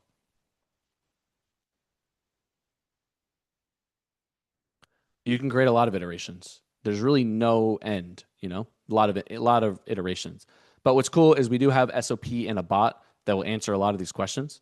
It will go through and it will rewrite your cache stuff. It will rewrite your segments. It will rewrite it with different mechanisms for you. Okay. It's not going to be perfect, but it will give you ideas that you can execute on and make it a little more clear and concrete for you. Okay. And like I said, you're going to get these bots in a short amount of time.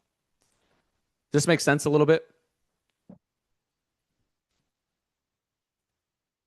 Cool. Awesome. I'm just looking at something real quick.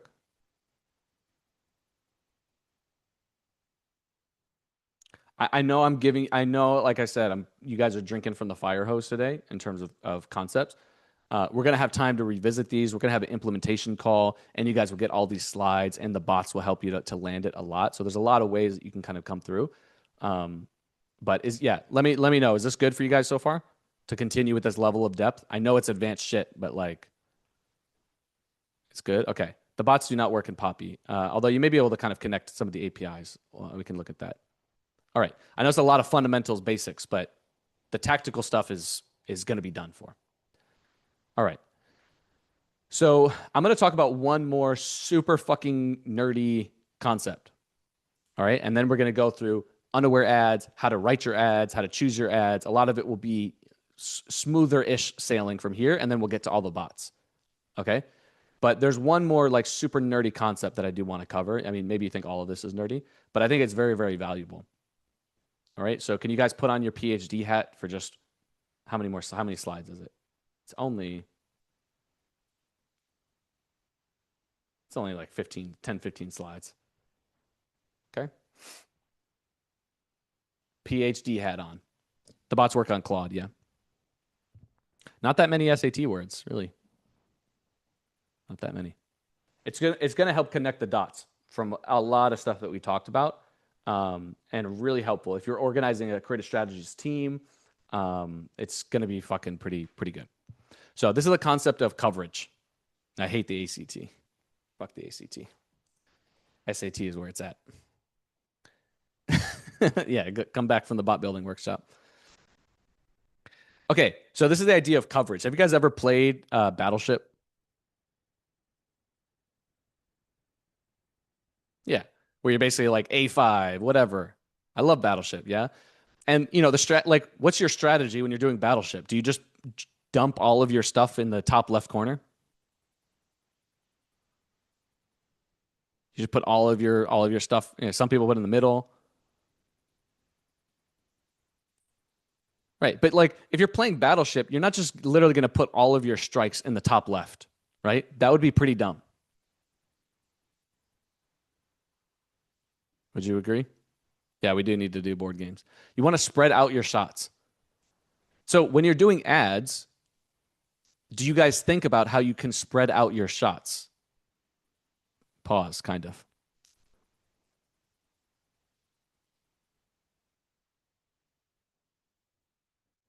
Some people say nope. So how do you think about this? How do you think about distributing or writing ads that are diverse enough that you're hitting all the possible angles and stuff that you can do? How do you guys think about that if you do it? And then Shannon says you get a hit and hone in. That's exactly how ads work. You just try to get hits, then you get a hit, and then you do all the iterations and variations in that same space until you milk it. I almost said milk it dry, but I can't say that in front of you guys. And then we'd move somewhere else. So tell me, what is your strategy? Writing for multiple segments? Yeah, that's part of it. Fling shit at a wall and see what sticks. I mean, that's how a lot of people do it, and it works. Unaware ads, multiple awareness. Okay. Creating a coverage map and then counting your hit rate. Yeah. But like what do we use to create a map of coverage? If only you had part of it. And you guys actually already answered all of it. You said cache, you said segments, you said awareness levels. Basically, if you stack all of those together, that creates your board to give you really a lot of clarity on all the different things that you can hit. Right? What I said, this is basically the autistic version of approaching advertising. In fact, it's actually what I would call the bottom-up version of advertising, which is one way of doing it, which is quite powerful. And even though in practice it's a little hard to execute on, it's definitely not impossible, especially with bots. Understanding the core idea is going to make it a lot easier for you to understand what you're doing. Because a lot of you either don't, you know that you have a strategy when you play Battleship, right? But a lot of you guys are playing and you don't even know. You're just like throwing a chip out there. You don't even know where it lands or whatever it is. You don't even know what you did. You're completely blind to it. So simply having a map, whether or not you're able to execute it perfectly and like whatever, you can still play with it and have fun. But just having that map is going to give you like the concept to make this work. So here's the basic idea. You have this hierarchy of ads. It's actually quite simple when you look at it. At the top, you have your segments. Within each segment, you have different awareness levels. Within each awareness level, you have different concepts that would matter to them. And then within each of those concepts, you can adjust the angle, the hook, and the style. That's basically it. Now, obviously, let's say you have 5 segments and 5 awareness levels. That's already 25 different slots or buckets you could hit. And if you're using 300 concepts, all of a sudden we're at like 15,000 different concepts, which is probably too much for anyone to do. Right? So what I've done and what I will continue to do, cool. What I've done and what I will give you in a little bit is basically the 5 or 10 concepts that work best for each awareness level, and the angles, hooks, and styles that work best for each of those concepts at each of those awareness levels, which basically will give you, you'll have a couple different tiers you can do this on. You can generate around 50 ads that will give you a little bit of coverage. Then you can go a little bit deeper and generate a couple hundred ads that will give you more coverage. And then you'll be able to generate 1,000 plus ads that will give you even more coverage. And like somebody mentioned already, just like in Battleship, when you get a winning ad, what do? Do you just put another token like somewhere crazy away? No, you're like, got your ass. And I'm going to sit around here and create a bunch of iterations and variations until I demolish that ship and we move on to the next. So that's what this process is going to allow you to do. So like I said, you define all of your segments. Let's say that it's 5. Each of those, you create your different awareness levels, which is 5. Then you have all of your slots, types of ads to make this work. For each slot, you just fill in the cache framework, starting with C. From there, you apply the best angles, styles, and hooks, and you've generated thousands, whatever, right? And again, you can reduce this a little bit more. Let me actually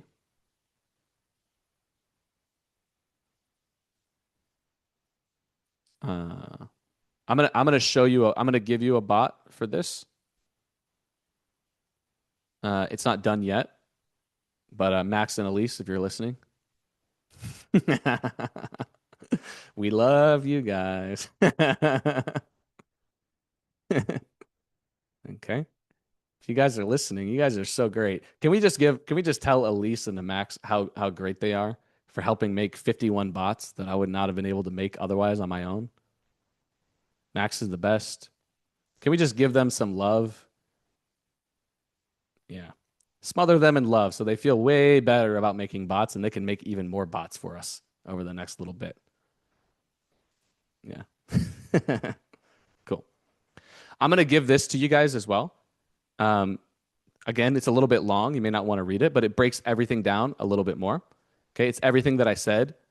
The problem that most advertisers ads based on gut feelings, the grid, which we just talked about, the 6 layers, layer 1, layer 2, layer 3, layer 4, layer 5, everything I just covered that you already understand. And then basically I'm giving you different concepts by each awareness level. So for unaware concepts, I've given you those, the ones that I think are the best to focus on, except for this one. I don't know what that is. At least we got to fix that. Problem aware concepts, you have that. Solution aware concepts, you have that. And it goes through the whole list of things on here.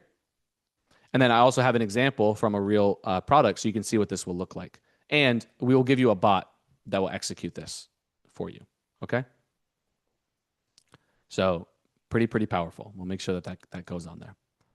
All right. And I also made this really sick nano banana thing, and I thought it was kind of cool. Right. And you can look at it and maybe it'll learn. You'll understand it a little bit different as well. Chris, I would say people have different whatever. I think it's way better to just test static ads and then turn your winning statics into videos. There is something to be said that some concepts don't translate to statics and only work on video. And sometimes I don't think you need to necessarily wait. I think you should do things in parallel, right? Like you should be definitely just testing videos that you have high conviction on. But I think in terms of sequence, I like the idea of just testing a lot of statics because they're cheaper to make. You can generate a bunch and then turning those statics into winning videos. That's typically what I focused on. Videos are harder to get winners, is what I found. And I think it's because you have so many variables. Cool. I'm going to mention a quick concept related to this. Let me just feel in my intuition if this feels right, the right time to mention it. No, I'm going to mention it later. Okay, so put a pin in this. This creative coverage is kind of important. It's very important if you have a team of creative strategists. Like I think this is one of the most important things you can do. And it's also important if you are a creative strategist as well. Okay. All right. Who wants to talk about unaware ads? The ones that don't exist. They didn't exist 2 months ago until I decided they existed. And now I'm going to show you my new favorite topic. Okay. Unaware ads. By the way, does anyone need a quick break before we go through? I'm going to still try to bring us home on time, but we have quite a little bit more to go through, and I want to get to our bots. So do we need a quick 1-minute break? Ben wants a break. Okay, let's do a quick break because unaware ads are quite important, and I want you to I want you to make sure your brain is working. So we'll do a 2-minute break. We're going to come back at 40 after the 40 after the hour. All right, so make it fast. Whatever you got to do, make it fast. 41 after the hour is what we'll do. All right. I'm going to take a quick break too. You can look at some cheetahs. And Mario's going to sing a song.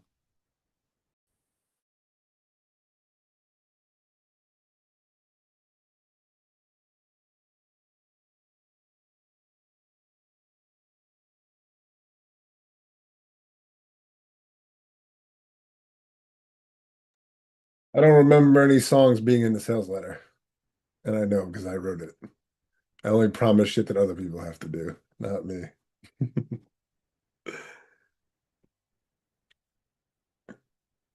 Oh, I did. I like writing a lot of my sales letters myself. You know what I like doing? I like mixing in emails that I write and then emails that were 100% AI and seeing if people could even know the difference. And most of the time they cannot, which gives me a little chuckle. I would say about 6 emails were all AI this time.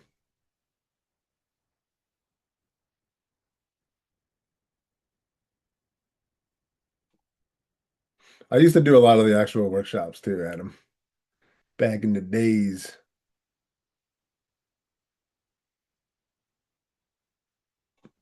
I need to jump in. I think we might do webinars next as our next workshop. So I will be a big part of that as well, for sure. But Luke's been going super deep on the creator strategist stuff, so I don't even want to like interfere.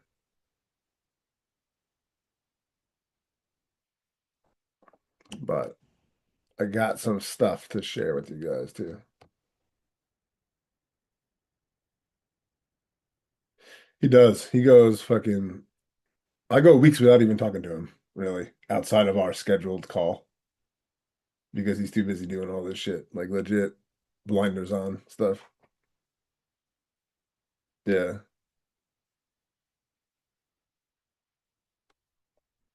He goes just super crazy. All right. All right, cool. I know some people are kind of coming back. One thing I do want to mention too, which is important, which is Uh, Max and Elise, like I said, are two people who built the bots. And for anyone who even has the inkling of a thought of like, oh man, I wanted bots built like Mario or Luke or whatever, I just want to say that these guys have put in a backbreaking amount of effort. And they went through our bot building workshop. They were on our bot building team for a while. And even though there's a lot of people on that bot building team who were good, they were two of the standouts. And they are equally autistic as me, if not more so. Um, which is kind of great. And I don't, Max or Elise, if you guys are here in the chat, like, do I let you get away with bullshit either? If you give me a bot that I think is bullshit, do I make you fix it over and over until we get it right? No? Nice. But in reality, I'm hard on them and I push them. Okay? And they have created excellence. Yeah, there's a big running joke about how many bots that I will make them do. Okay. So, anyways, let's jump into unaware ads. Unaware ads. This is the fun part. Okay. These are by far the most important ads for you to learn how to write because one, they are the hardest, or sorry, they are typically can scale the hardest, biggest spenders in the account, and they're also the hardest ads to write, unless you're on this workshop, of course. Plus, there's a lot of confusion about this topic out on the interwebs. I've looked at all the videos and watched all the videos, and I don't think it's very, very clear what unaware ads are. I mean, let me just ask you guys, what is an unaware ad? Do you know what it is? Do you know how to write it? Do you know how to recognize it? Do you know the types of unaware ads? I'm unaware. No. All right. Well, we're going to fix that. Making them aware of a problem that they didn't know was a problem. Is unaware just about the product?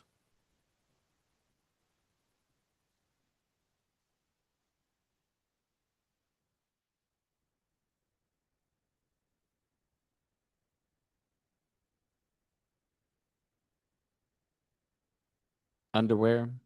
Yep. Starting with identity. Cool. So let's go through this. Anything that is hard and valuable is a really great opportunity. Okay. And I'm going to solve it for you on this call. So let me give you two definitions of unaware ads. One is the short version, one is the longer version. All right. And I reserve the right to update my thinking on this because I'm continuing to think more. And I have a bot that is really fucking good. I did not think that we would be able to get it done because they're quite hard to make these things. Like they're hard for a person to do. It's really hard to get AI to do it. I think we have a solution that is pretty good, and we're going to continue to make it better. All right? Yes, I want to evolve. So I reserve the right to change my views. But for now, this is going to be very helpful. An unaware ad turns someone who wasn't looking for anything into someone who needs what you sell by leading with curiosity, not the product. That's like the basic idea of curiosity, of unaware ads. This is a more involved one. An unaware ad grabs someone who isn't looking for a solution and makes them feel a gap they didn't know it existed. It does this through one of three implicit frames. One, worldview porn, which I guess I probably should explain later, but that's tapping into emotional reservoirs that are already full, like distrust, suspicion, fear, aspiration, and using belief shifts to redirect that energy towards your product. That's one type. The straddle, which blends high curiosity with broad universal pains or desires, so the ad reads like fascinating content while quietly building relevance. Or three, symptom reframing, where you take something that is seemingly neutral or innocent in their life and you reveal it to them as a sign of a problem they didn't know they had.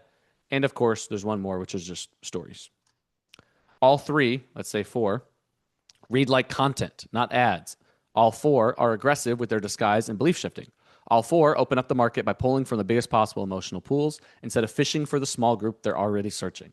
You guys should already understand that your big pool of unaware audiences, or your pool of unaware audiences, is way bigger than your pool of most aware audiences. Do you guys get that? You know how a funnel works?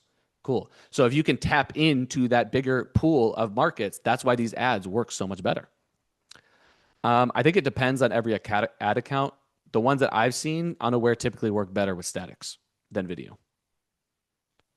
Both work, but I still think statics to videos work better. That's what I've experienced.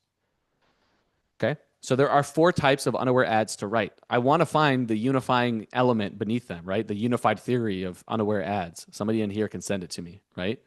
But just like, gravity and quantum mechanics, we haven't unified those. We have not unified unaware ads. So for now, you're going to have to just settle for these 4 types. Okay.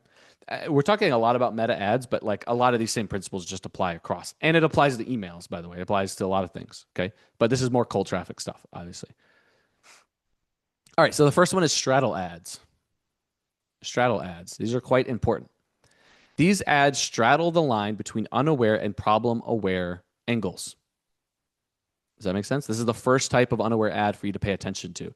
Technically, they're kind of like problem aware ads, right? But they're just straddling that line between the two of them. All right. And they require 2 elements, high curiosity and broad relevance. And these type of ads pretty much live or die based on the quality of the hook itself. And again, that hook is just a combination of curiosity plus relevance, pain or promise in the very first line. Okay, so here are some examples of curiosity references or things that you can stack. I mean, who in here has not seen an ad about, or has seen an ad about fucking Okinawans? My family's from Okinawa. I can talk about it. Or monks. Who has seen ads about monks, or ads about MIT, or ads about Harvard? Who has seen ads about ancient Egyptian secrets or Navy SEAL secrets or blue zones? Big pharma. Yep, nobody's seen an ad like that. It's a blue ocean. Yep, they don't want you to know.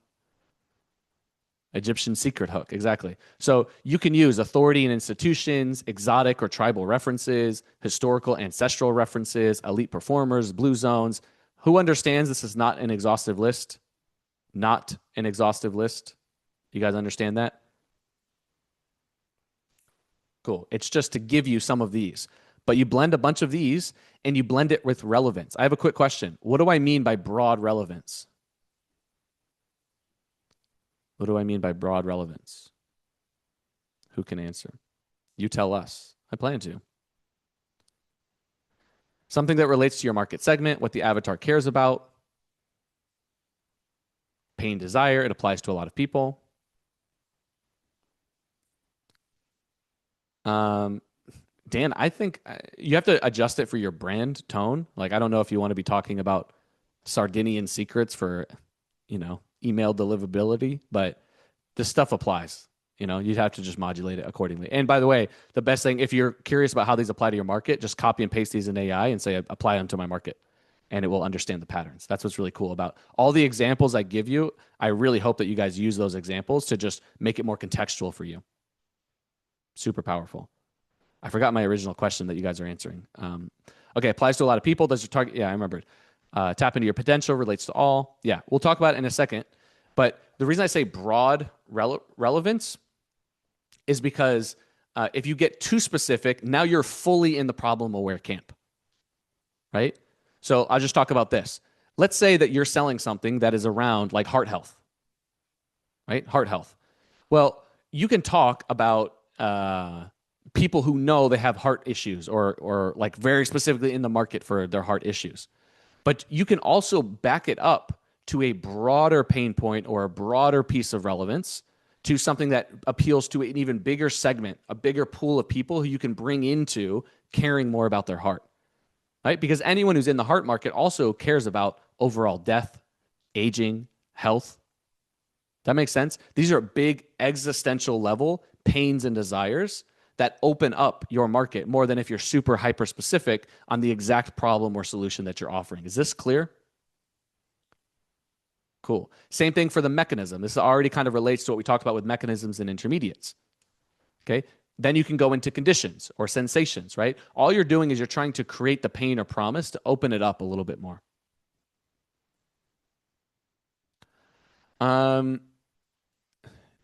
Viz, I would say, yeah, for a high ticket, you're going to want to do a lot more friction and disqualification in the ad, for sure.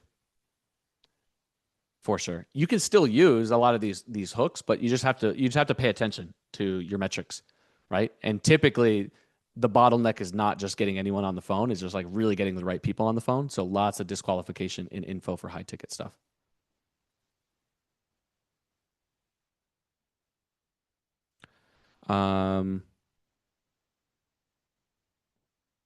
Are you targeting both existential levels, given we're seeing more and more? Not sure I understand that question. If you could ask it again, I'll try to. So essentially, you just combine these elements together. High curiosity with relevance. Right? Now, what would this hook be selling?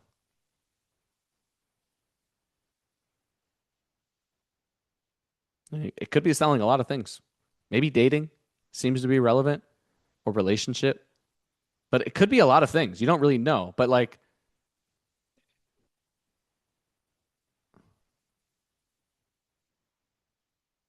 yeah, Malcolm, existential stuff or human traits. Yeah, if you're selling to bots, that's a whole nother thing there. But like, I'm kind of interested in this. It could mean a lot of different things, right? There's high curiosity of 5 words that change my view on men. That's kind of a big pain or promise, right? Here's another one. Does your dog have floppy or upright ears? If you answered floppy, you could have an infected disaster right around the corner, right? This is not somebody who's worried about an infected disaster. You kind of introduced it to them. Here's another one. In 1910, Andrew Carnegie and John D. Rockefeller report that would forever reshape American and worldwide medicine. I mean, this could relate to almost any health market, right? So do you see what I mean when I'm talking about broad relevance? They're basically pain or promises, but they're implicit. I'm not saying, and John D. Rockefeller and Andrew Carnegie funded a report that would, change which probiotics you want to eat. It's like, not really. It's very, very wide and opening. Normally, I don't get so granular on the hooks and stuff like this, but like I said, these types of ads live and die based on their hooks. Here's another example for you to see the curiosity to the relevance. What onions do to you. Everyone is a you on this call, I imagine. I don't think we have any bots on this call yet. So you're a you. So this applies to you, right? But I want you to notice that as we go down this spectrum, this stuff gets way more specific and the velocity gets, like what onions do to you, it's like, I don't really care, I may care if I like what onions do to your neuropathy, I may care, right? So we're losing the strength of the ad, kind of gets stronger as we go down, but it also gets more narrow. This is the straddle ad. Again, you should notice that in this frame, we're basically going from unaware to problem aware. The bottom one is a problem aware ad, right? Like somewhere in here, we're shifting from unaware to problem aware. Does that make sense? That's why this straddle is so important, because the game that you're playing with the hook is choosing something that is strong curiosity that anyone wants to find out about it, and it's broad enough to reach a new pool, big pool of market, but has just enough little bit of juice and implicit pain and promise that people actually want to buy it. Otherwise, you're just getting pure engagement. You're not going to get conversions. That's the art of this process. So that's why I'm trying to attack it from a lot of different ways. The only way you're going to get this is by writing these types of ads, looking at the data, and then tweaking it accordingly until you get the intuition for what's working for your ad account, for your market. And then, of course, looking at tons of examples. And, of course, using the bot that I made. I'm the only one who made the bot. I programmed it. I wrote the entire script, the prompt. It's about 100 words, and I did it all myself. And I'll give it to you. Just kidding. I didn't do it. But I helped. All right. That's why they're called straddle ads. Does this make sense? That's just one type of unaware ad. Do you guys feel like you could write an unaware ad for yourself or your client?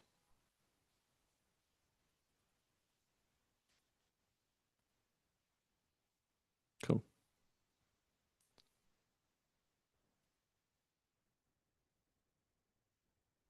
Awesome. Like I said, don't be an autistic dork. Just focusing on making it hella interesting and opening up the market enough. And then do you want to see examples? I wish I had examples. If only we had examples. Cool. Well, right in here, you are going to have examples. Okay? At least 3. And you will get access to all of these. All right, let's talk about symptom ads. Symptom ads. Symptom ads are all about taking and I'm going to speed it up a little bit, so I want us to end close to time, but hopefully this is working.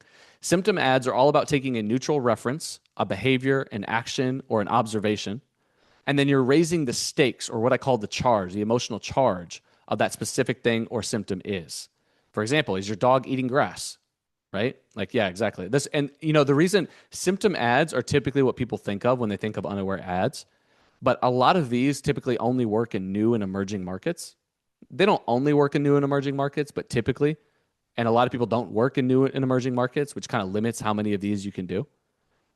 Right? But is your dog eating grass? The reference is that people know that dogs eat grass. They've seen it before. And now you're introducing the charge or the stakes that this is actually a bad thing. You're reframing the reference, you know, turning it into just something benign or neutral into, hey, this is a symptom of a big problem. Here's another one. Does your dog have floppy ears or upright ears? Right? And just to show you a little more nuance, you don't need to overthink it, but it's like most people probably have seen their dog eating grass. Most people probably have never thought about their dog's ears being floppy or upright ever. Right? So there's different ways to approach it. Or look at your dog's tongues. If you see this one thing, call your vet immediately. If you need coffee to wake up, your mitochondria might be already dead. Right? Those are just different examples of the symptoms. Those references can be behaviors, actions, habits, or observations. And again, I provided you with full examples. These examples are not the best copy in the world. They're just hypothetical ones, okay? The hooks are pretty good, and a lot of them are based on real performing hooks. But then I just told AI to finish the rest of the ad based on some other examples. It's not bad, but like these ads are not great. So don't use these ads as like the best ads. It's just to give you an example to train your intuition, okay? Makes sense? Give me a thumbs up or a yes in the chat so I know that this works. All right, worldview porn. Here we go. I had a great picture of Mario, but fortunately had to censor it. And, you know, it is what it is. Okay, so this is another one. This is like a very interesting type of topic, and I think this is if unaware ads are the hardest ads to write, these are the hardest types of unaware ads to write, but they can also be very, very powerful. Every person walking around has emotional energy stored up in specific places, right? If I said right now in the chat that, well, sorry, I'm trying not to be too inflammatory. But if I said right now in the chat that you should never believe anything a woman says, you should never believe anything a woman says about how to attract her. How do you guys feel? Pay attention to how you feel or your thoughts. Confused? It has a charge. I mean, and what if I said that anyone who thinks that you can't just trust a woman and take her what she says at face value is a total incel. A total fucking Tate-fried incel. If you guys don't have the emotional intelligence to communicate with women as humans. Bigger charge, right? Either one of those is going to charge up somebody. Like somebody stands on either side of it, and you cannot help but like have some opinion about it, about what I just said, right? Obviously, you'll never know what I believe. You'll never know. Okay? But the same thing, men and women, tons of emotional charge. Generations, right? This is why millennials, you want to know why millennials are the best generation? Who wants to know why millennials are the best generation? By far. Better than Gen X, better than boomers. Y'all are cooked. Gen Z, cooked. Yeah. I hate millennials. I think millennials are dorks. But I'm a millennial, so it is what it is. Okay? But that's an opinion. So anything, there's just tons of emotional charge. I don't really need to go into this, right? All the things they say not to talk about, sex, religion, gender, all that type of stuff, those have tons of emotional charge. These reservoirs exist before you add. I don't know why I put you add. Your ad. And an unaware ad can be, in some cases, simply a conduit from that existing energy into your product. It taps the deepest, most defended reservoirs, identity, politics, resentment, suspicions, and creates buyers from them.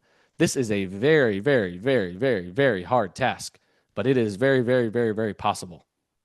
Okay, it's just not fucking easy. the types of things that create, and by the way, you guys have seen the whole Blair Warren quote, like, people do anything for those who encourage their dreams, justify their failures, allay their fears, confirm their suspicions, and help them throw rocks at the enemies. That's another way of thinking about how to activate those emotional reservoirs of energy. Here's some other ones that you can kind of use similarly. People do anything for those who give them a mission to join. I mean, think about if you're writing ads for a Christian audience. Think about if you're writing ads to any type of audience. Everyone in here has some sort of messianic streak to them. You guys think that you know right and that you're on the right side. I mean, one of us has to be wrong. Some of us have to be wrong on this call. I don't know who. But all of you guys could be, I could even talk about how making fucking ads to make people spend more money is a mission to join. Like, easy. You can make them feel understood. You can give them clear answer when things feel uncertain. I love to do the opposite. I like to make things clear, feel a little more uncertain because I think it's fun. Right? You can also give them an identity to be proud of. People do anything for those who give them permission to want. Oof, that's a big one. Permission to actually want what you want. Let them into the VIP room. You are exclusive. Turning confusion into clarity and point out who's beneath them. Who wants to feel like other people are beneath them? Me. Of course I do, because I'm human. Those are all the types of core desires: hope, absolution, safety, validation, common enemy, whatever. This is just another lens. Just another lens for you to tap into these emotional reservoirs. Does that make sense? Cool. And all you're doing is you're tapping into those emotional worldview stuff and you're pulling that energy into your ad. It's very hard, but it is very possible to do. Right? This is kind of an example of this. Here's another one. They ask, what do you do all day? Like for moms, like keeping a tiny human alive and emotionally regulated isn't infinitely harder than sending emails and climate-controlled offices. Right? You're validating their worldview. Boomers bought houses on a single income with a high school diploma. Now you need a master's degree and 2 roommates just to rent a 1-bedroom. Remember 2020 when the grocery stores emptied out overnight? Nobody called you paranoid then. Funny how all that works. Right? The entire culture shifted underneath you and had the audacity to call you the extremist, but you're not crazy. The world is. Right? I'm not saying these are the best hooks in the world. This is just an example of the type of language and messaging that could activate a big pool of emotional energy. Would you guys agree? I know this is true because I've written a bunch of these ads and the people go fucking bananas. It's kind of crazy. Right? And that's why these are the hardest ads to write, because typically they'll get really high engagement, but you have to wrestle those energies to get them to work properly. Like I said, you have to harness those raw energies to turn them into an ad. And you have to be very careful. Ron, Javier, I don't want you to see you coming out with ads doing fucking woman bashing or something. Okay, just kidding. Don't take this to the extreme. I don't want to see any fucking paprika ads running talking about MAGA. Okay, I don't want to see MAGA peppers. All right. You have to modulate it and know what is too much and what's going to push it over the edge. All right. And if you don't think you have that level of taste, don't even try, because it's very hard. The way that you wrestle these energies together is you just use simple belief chains, which all it means is you tap into that emotional reservoir, which typically means you're validating, rejecting, or just refining a belief that they have. Typically, these are long form ads. Yeah, because you need a lot of room to explain what you're talking about. You explain the why connected to your domain. You show them the cost, how they've been robbed. And you establish your mechanism offer as a way to reclaim this, right? So like, one of the people we worked with has like a dating product around this idea of like building consensus or social proof. So if you want to tap the emotional reservoir, you could say something like all the dating apps are completely rigged against you, stealing your money, doing all of this. The reason why is because they completely misunderstand actual female psychology. And this is why what's cost you all of these different things, right? The real reason is because of mechanism. And to solve this mechanism, you need this. And I have the best offer to help you solve that mechanism, right? That's the bare bones way to take that emotional reservoir, explain the why, and then bring them into your product. But it is not a one-to-one. Is this making sense and clear? Have I offended anybody with my statements? I'm just giving you examples of me tapping into emotional reservoirs. Okay, I'm not trying to trigger anybody.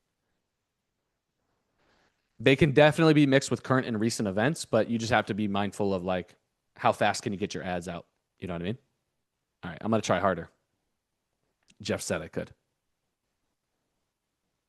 Right? So this is the Rockefeller ad. Rockefeller ruined medicine. That's the emotional reservoir. People feeling like big pharma and all their doctors and everything lied to them, right? All the Maha people, right? Huge emotional reservoir. Got RFK doing push-ups and they're getting all riled up. And then you talk about how it basically shut down a whole department of electrical energy. Sorry, Bobby. I activated the emotional reservoir. Yeah. Now I need to go into the why. I think it's always the best time to test unaware ads. A lot of people I know spend about 40% of their time just testing. 40% of their volume is just new unaware ads.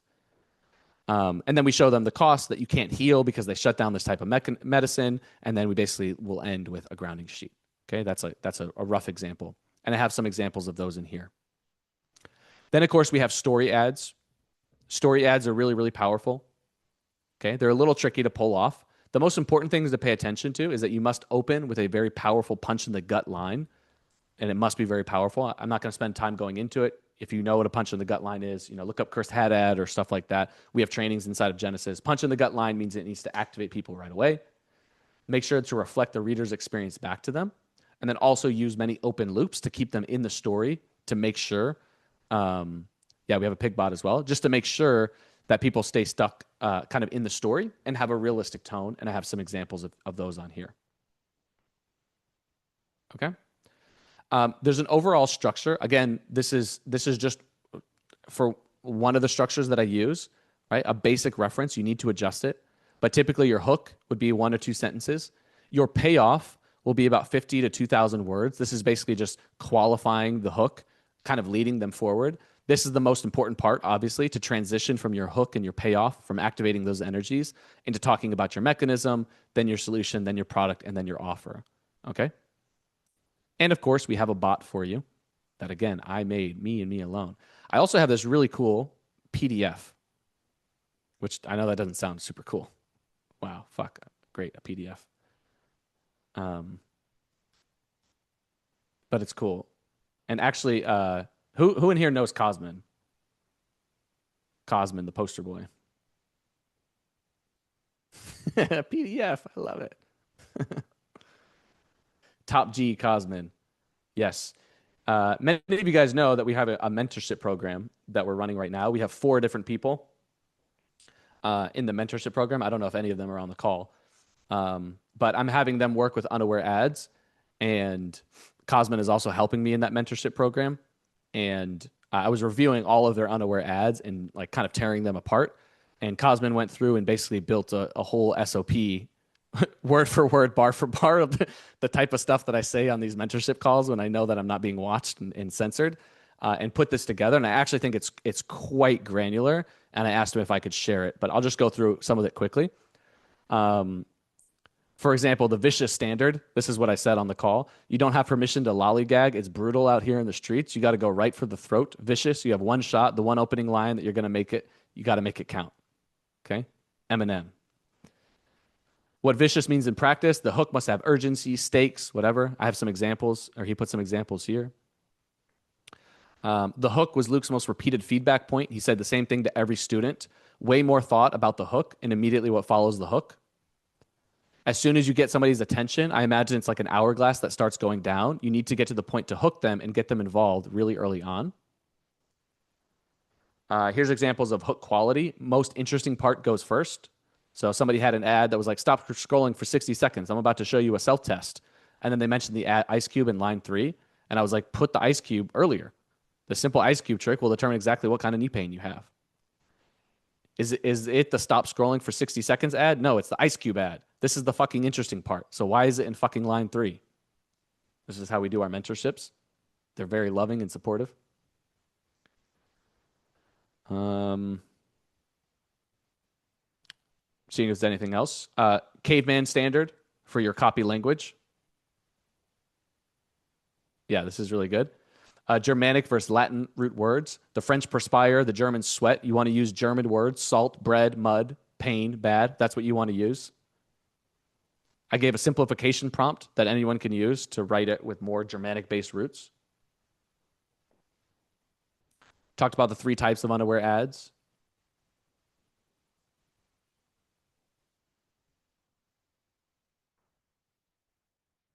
Really clear to understand the identity of the ads that you're talking about. Like I said, most people just default to hitting a bunch of pain points, and it's not paying off what the hook is. So you want to get really clear about the identity. The identity of this ad is I'm going to tell you whether your memory issues come from this. The payoff should immediately deliver on that. I'm trying to see if there's anything else that's valuable.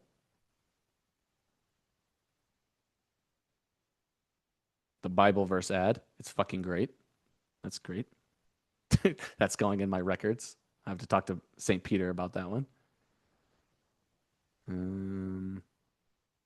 Cool. There's some other things in here, obviously, but I thought this was really, really well done. So let's say thank you to Cosmin because you guys get bonus PDF. I got to get better at my naming. Bonus PDF. Mario should have written an email about the great bonus PDF that you guys get access to.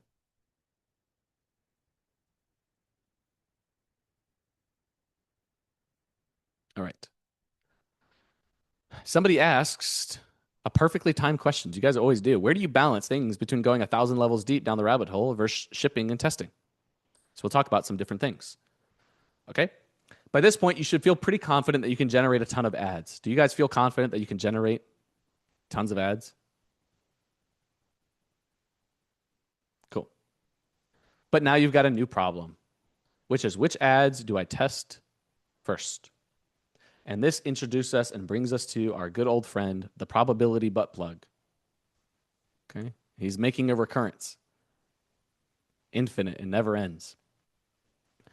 So, there's different ways to think about this. Okay. The real answer to this question of like, what ads do I test is like, that's the strategist component, right? That's where taste, that's where thinking, that's where just your intuition from being trained on data is going to increase your conviction, and you just go with what you feel conviction about.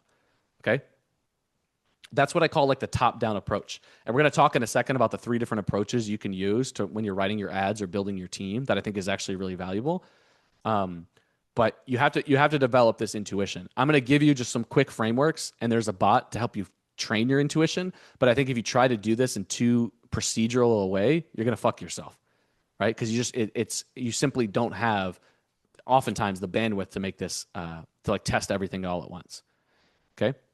So the most important thing you got to do is understand what is the most probable to work and the least probable. So the most probable thing to work is to swiping winning competitor ads. More probable is to swipe winning ads in other verticals and market analogs, as well as organics and stuff like that. Also highly probable is a confident hypothesis that you have based on your research, based on the comments, based on stuff like that. Those are the 3 that have the highest probability of working. Okay. Less probable would be if you just run the bot and generate a bunch of random variations and you want to throw them against the wall. Sometimes it can work, but sometimes if you're not thinking through, you're going to get some winners, but you're going to get a lot of losers. The least probable are wildcard ideas, the gambits that we talked about, unless, like I said, you've trained your intuition. Right? The butt plug carrot. Okay. So the way I think about it here is like, again, you should kind of have your risk profile based on the ads that you're writing, right? Low risk would be I'm going to write a lot of my ads based on competitors and swiping. High risk would be I'm going to just bet on my own ideas. Okay. You can choose what your risk is based on whatever else. What is the best way to find winning ads in that vertical?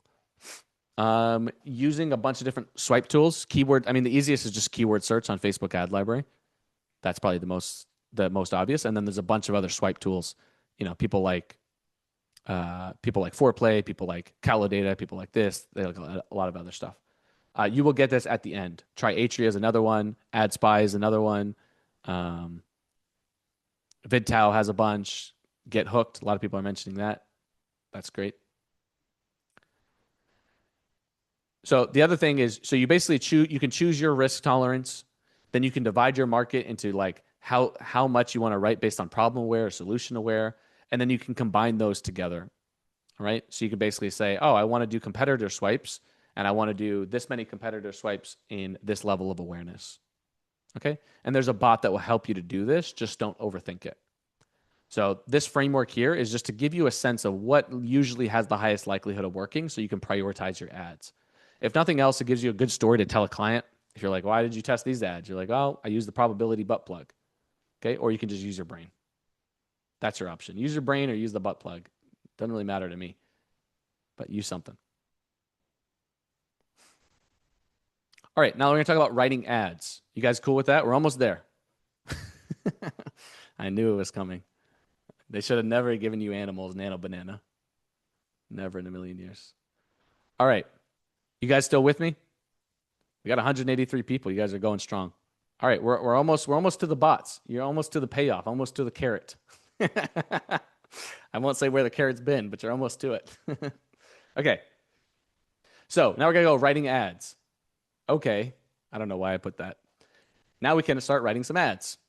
It's a pretty hard process. Do you guys want to guess what the process is going to be to write the ads? Yeah. Bots. I mean, that's really, I wish it was harder. I want to make it harder. I even told Elise to make a SOP, and the SOP was step 1, get your stuff. Step 2, use the bots. Step 3, that's it. Like that was it. I was like, I don't know what else we could put on the SOP. That's literally it. Okay. But for real, I mean, look at these examples. I owe you an insane testimonial. I spent over 3 million on ads, most of it using ad bots. I've scripted 3 VSLs for your bots, brought in approximately 500K. The best business decision, I think Clive is on this call, I ever made was when I joined. Within 1 month, Luke said the money is in the bots. He was right. Right? Yeah, we want to atrophy all your brains.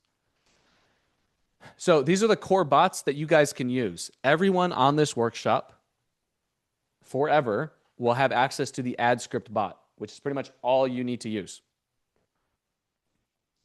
Okay?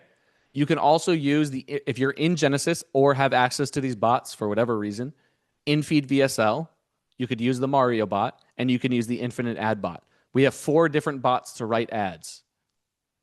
Okay? And they all work pretty well. The ad script bot is what everyone on this workshop has access to. You can also make your own bot. You can do whatever else. You can work with that. If you're in Genesis, you can try InFeed VSL or AdBot. And this is what I said. Pick your poison and use your brain. Please don't ask me which bot to use. Okay? Just try it and use it. Some people love the Infinite Ad bot. The guy who did this one, who spent 3 million on ads in the last few months, most of it using AdBot, he really loves Infinite Ad bot. I don't really love Infinite Ad bot. I think it's good. I don't think it's as good as these ones, but he uses them and it works. Okay. I use Mario bot begrudgingly. I hate myself every single time. My self-esteem would be so much higher if I didn't use Mario bot, but I use it and I like it. The bots are in Poe. You're going to see them in a second. You literally just answer the questions and it's like done. Hell yeah, Matt. Matthias, that's what I like. All right. So cool. We've also provided you with a bunch of writing SOPs, including editing processes. These are actually really cool. Who in here has seen some of the editing processes that I've had? Those really messed up, fucked up prompts that I showed you guys to help to like edit everything. Yeah. They're pretty good. They're pretty good, these editing. I made them personally for my own resources, and we've cleaned them up. I personally went through and cleaned them up all on my own with no help. And it was really good. Just kidding. I had some people help me. So you're going to use them. But I'm going to give you a couple of specific methods. This is some sauce before we actually go through the SOPs and bots that are going to be helpful that I have personally used that have made the bots even better, if you can believe it. The bots have only generated tens of millions of dollars for Genesis members, but I know they can be better, you know? And this is how. Okay, if you just have a raw idea from scratch, just use any of these bots, pop it in there, and let it write. Awesome. If you want to basically swipe an ad, you can use a swipe bot. This is also really, really cool. If you have an organic post and you want to write something, you can swipe it using the organic bot. If you want to use templates, you use the templates. And if you want to do iterations, you use the iterations bots. That's basically it. But these are the advanced writing techniques that I have. So 1 is using what I call primer prompts. 2 is using a modular process. 3 is the editing process. I'm going to speed through these pretty quickly, but these are very, very valuable and very, very tactical. Okay, so the primers, one thing that I've found that works really good, I mean, many of you guys know that you can put in VSLs, you can put in copy blocks, you can put in build a buyer, offer brief. Many of you guys are familiar with that, yes. Raise your hand or put a yes in the chat if you know that that's often what you can start with. Cool. What I have found that actually works better, this only works if you already have a bunch of winners, is I just make a collection of a doc of all my winners. Because all those winning ads already are going to have implicit knowledge about your avatar, implicit knowledge. This is advanced writing techniques, implicit knowledge about your copy blocks, things like that. I just make a big collection of my top ads and I throw those into the bot beforehand. So let's say I'm using Mario Bot, right? And I say, it's making me cringe to even say this. Let's say that I'm using the ad script bot. I will take all of my top ads and I'll throw it in and I'll say, please process all these ads and understand what I'm talking about. I just say, process these ads and let me know you understand. Okay. Actually, let me, do I want to say this? Let me see. Who in here is familiar with the priming effect? I know this is going a little off. Who knows what the priming effect is?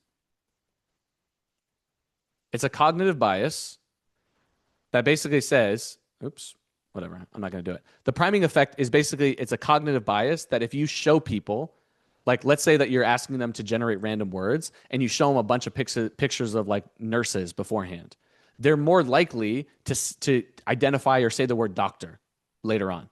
Right? Whether they're not conscious of it. You've unconsciously primed them by showing them one examples of something and it goes into their subconscious and then you prime them going forward. It's a really cool phenomenon. You should know it and pay attention to it. Right? AI basically follows the same thing. If you prime your AI with really good copy, top ads, it's going to steer in that direction way better than if you give it explicit instructions. Does this make sense? It's kind of a metaphor, but I also think it's quite literal. So all I do is I make my collection of top ads. Sometimes I will add important commentary on top of this primer one. I'll try to find an example. I don't want to show you my real example because it's from a client, but I'll say things like, hey, make sure to include these proof points. Hey, I want you to pay attention that in these ads, this is the mechanism we constantly use. Hey, I want you to pay attention that in these ads, I avoid saying X, Y, Z. I want you to pay attention that in these ads, I love to include these types of things. Make sure these ads are always at this reading level. So whatever commentary is important that you think are really important for your winning ads. Then you put your raw ideas in your hook, and you basically run the prompt from there. And if you prime it with winning ads, I feel like you get way better outputs than if you just put copy blocks or build a buyer alone. Not to say that you can't put those things. Those things are great, but that's really important. Examples are better than instructions, absolutely. The next one is to basically build things in a modular fashion. So what I've typically found, especially for long form ads, is the only thing that changes oftentimes is the beginning of the ad. But a lot of times the mechanism and the solution and stuff, like you have a winning ad, you don't really want to change the second half of the ad or the bottom 2/3 of the ad. You only want to change the top of the ad. Okay. So the way that I approach this is I just basically use AI to rewrite the hook and I use it to rewrite, exactly, Malcolm. I use the AI to rewrite the hook and the payoff, and then I'll have it basically fill in the gaps on the rest of my ads. Okay. We'll show some examples of that a little bit later. And then finally is to take existing copy into MarioBot or InFeed VSL and use a bunch of editing prompts to fix it.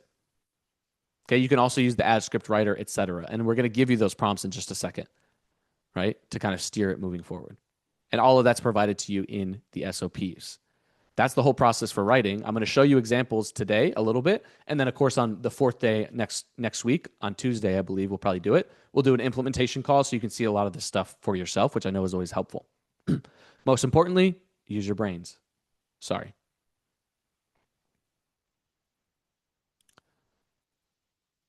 All right. I have 2 more quick topics. You guys with me before we get to the bots? I'm going to go through them kind of quickly because I know we're a little bit over. I'm going to respect your time. Yeah, day 4 will probably be Tuesday.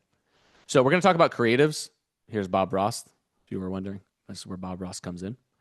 So creatives, these basically come into the videos as well as the styles. The videos we're going to do kind of separately. I haven't decided if we'll do a separate training call or some separate modules that everyone will get access to. But videos is such a long process that we're going to focus mostly on statics for going forward. And long story short, for the statics, you're going to get 3 different bots. You're going to get a bot where if you have no idea what kind of statics you want, you put your stuff into this bot and it will give you ideas of what to generate. We'll also give you, I don't know, Max, how many static ad bots we have, but I think we have something like 20 different types, 21. Yeah. We have 21 different static ad types. So I'll show you how those work in just a second. And so if you know that, hey, I want a specific type of ad, you can use each specific type of, don't laugh, Elise, that's not funny. You can use each specific ad type and go from there. All right. And then if you have an ad that you want to swipe, we have a swiping bot.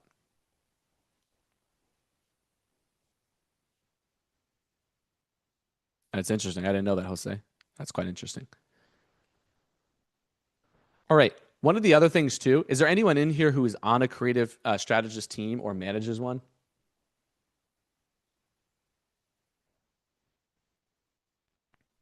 Okay. So one of the things that I have found quite helpful or ways to kind of conceptualize this is a really basic approach. But there are basically 3 different ways that you can generate ads. One is a top-down approach. What I mean by top-down approach is you're looking in the wild for winning ads and swiping them, or you're just coming up with an ad that's really cool and you're writing that ad or whatever. The people who thrive at the sort of top-down approach are your really like strong, creative people. If you have anyone on your team who's a really strong creative copywriter, where they're coming up and they're thinking outside the box, they're really good at looking at patterns, they dig into the research, they love to kind of be aware of stuff that's working and kind of pull that together. That's a top-down like person, right? They're using their best judgment and intuition and insight to kind of come up with these ads for themselves. And basically, if you have someone like that, that's all you really want them to do. And this is a really great approach because you'll get tons, like if you get someone who's really good, they're going to have a really high win rate if they're good with this top-down approach. Okay. The second one is you have a more bottom-up approach. This is someone who's a little more procedural and can follow a lot of the stuff like coverage and things like that. And this kind of is someone who thinks in a more procedural way and gives you more coverage to make sure they're hitting all the different buckets.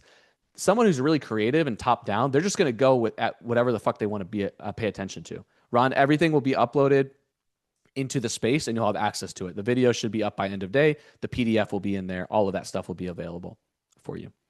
And it'll be as clear as possible. The last one you have is the horizontal approach. The horizontal approach is basically is really the swiping. Okay. This is sort of like the lowest skill level. It does still take skill, believe it or not, even with AI, to kind of swipe different stuff for your market. But it's really cool to have this horizontal approach. It's kind of like blind. You're basically swiping things from competitors or whatever else, because this keeps you in the game. You're taking the learnings from other people. They're applying a little bit of judgment and taste, but not too much. And you have this horizontal approach. So in my perfect world, I would have a team that kind of operates and functions with these different approaches together.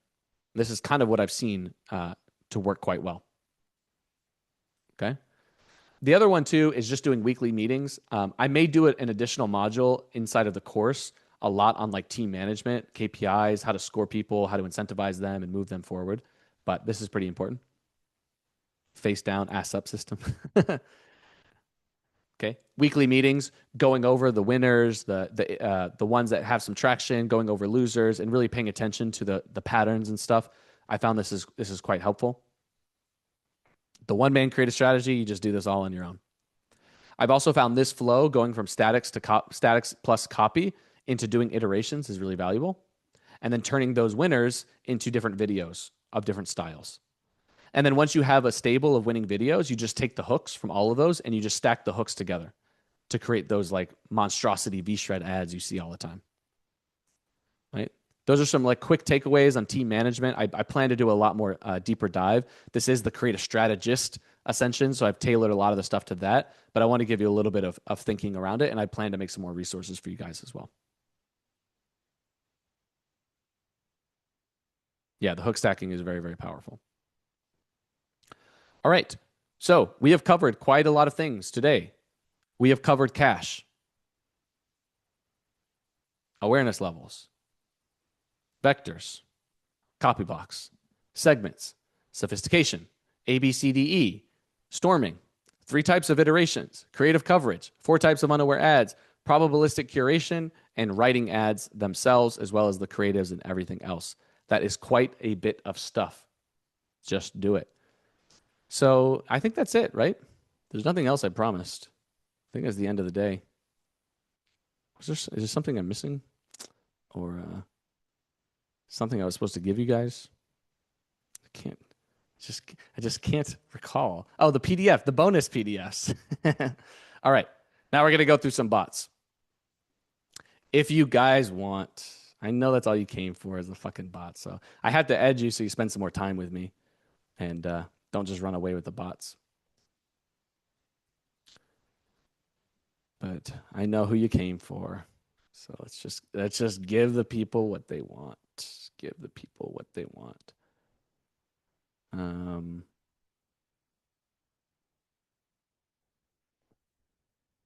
I guess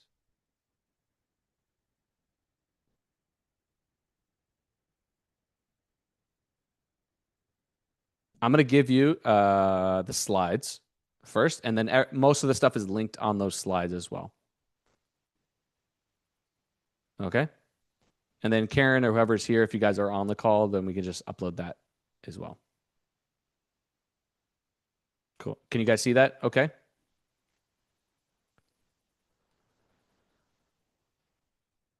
Cool. This is linked in there, but I'll give it to you. Oh, actually it's not. I don't think it's linked in there. That's the one that Cosmin shared.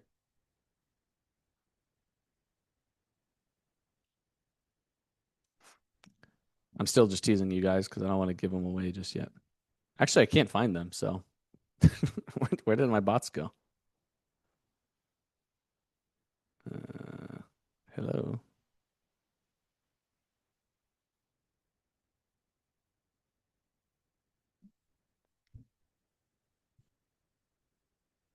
This is not a joke. Oh, I know.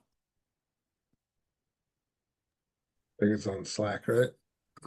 Yeah, I'm gonna share a different one. A different one. I don't want to share all of those just yet. Okay. Yeah, I lost him, guys. Sorry. Hopefully you didn't come for the bots. Because I don't have those.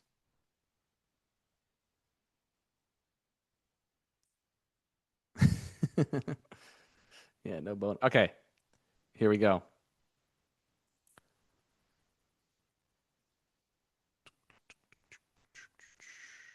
Okay, this is so much better to have my full screen. Oof. Okay, so these are the bots that you guys are getting access to. Foundation bots like Copyblocks Extract, Build a Buyer, and Offer Brief. You have access to those. For the ad bots, you have an unaware bot. You have, I don't know why it says dot. Somebody's getting fired. Unaware bot master, the swiping bot, the viral to paid, the video ad script bot. This is the primary bot that you guys will be using to write. Okay. I need to put these on here. We have them already. I just need to add them. Actually, let me do it right now. So that.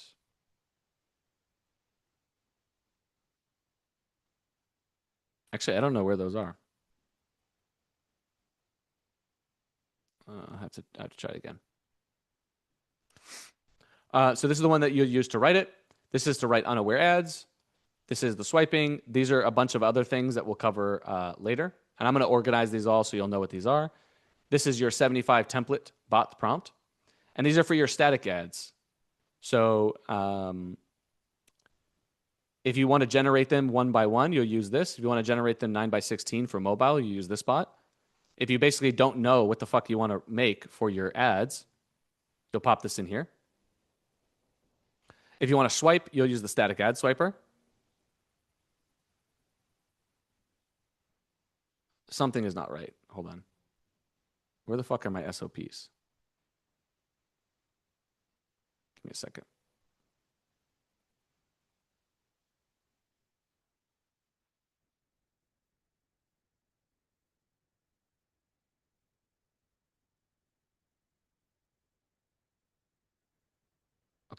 So I got to yell at some people. The SOPs will be popped in here. I don't know why they did not get in here. Luckily, a lot of it is very explanatory. Okay, I'm gonna walk through how to use these bots all right now. Does anyone in here have a folder or a file? We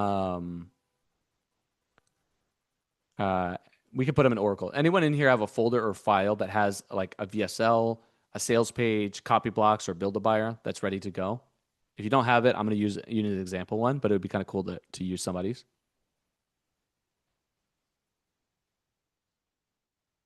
Yep, you need a Poe account to use all these. Somebody can post that in here. You need a Poe account. The Poe account is like a $20 extra, whatever. We don't make any money from it or no affiliate link.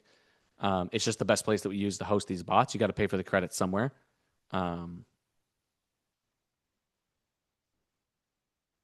So that's what we've chosen to use.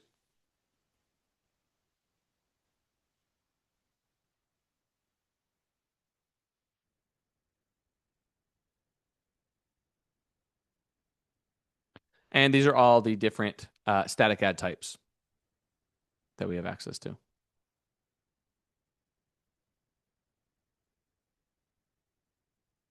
gonna wait for somebody to pull it up so I can walk through some of this stuff for you guys.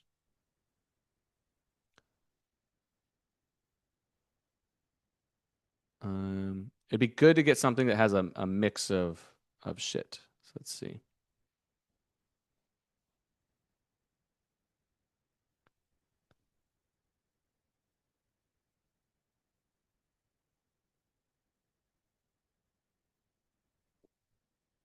All right, let me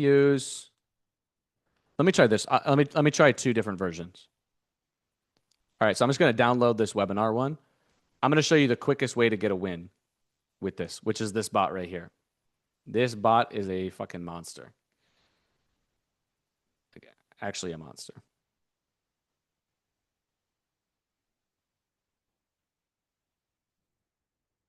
All right, so you're going to go here.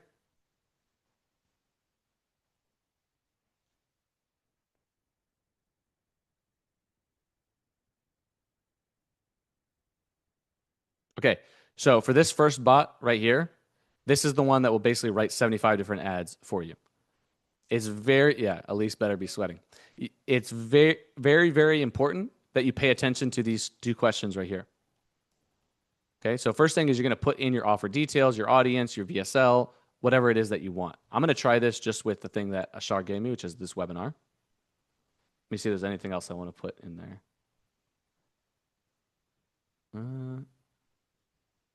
I think this is everything. So we'll just run with that. The next thing that you want to do is you want to answer these two questions. So are we selling the click or selling the product? Do you guys understand the difference between that? Sometimes in an ad, you want to actually sell the product in the ad because it's going to a product page or something. Sometimes you want to sell the click, which basically means you want to sell them on consuming your VSL or text sales letter. All right? So it's basically what's the outcome that you want them to do on the ad? What's the call to action on that ad? Ashar, what would be the call to action for an ad like this? Would it just be like register for the webinar? Yeah. Okay, Yeah. so let's just say we're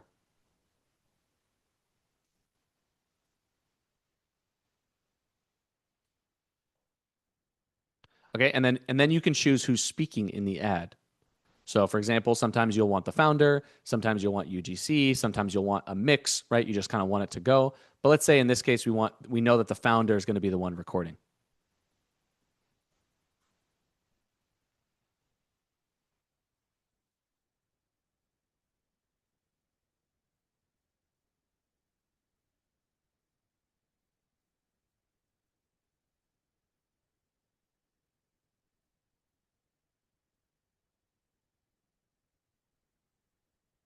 All right, thank you for all the samples too. I'll continue to use the variety so you can see it.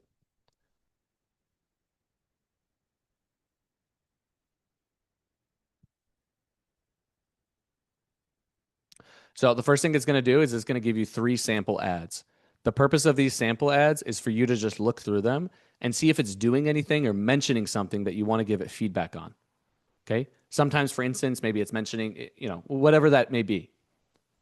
You kind of want to look through it and be like, oh, don't say this, or fuck, it's being too aggressive with the compliance, or it's doing this, or whatever else.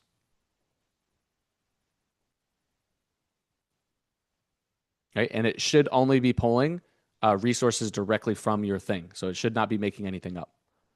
And it'll just basically ask, are these good?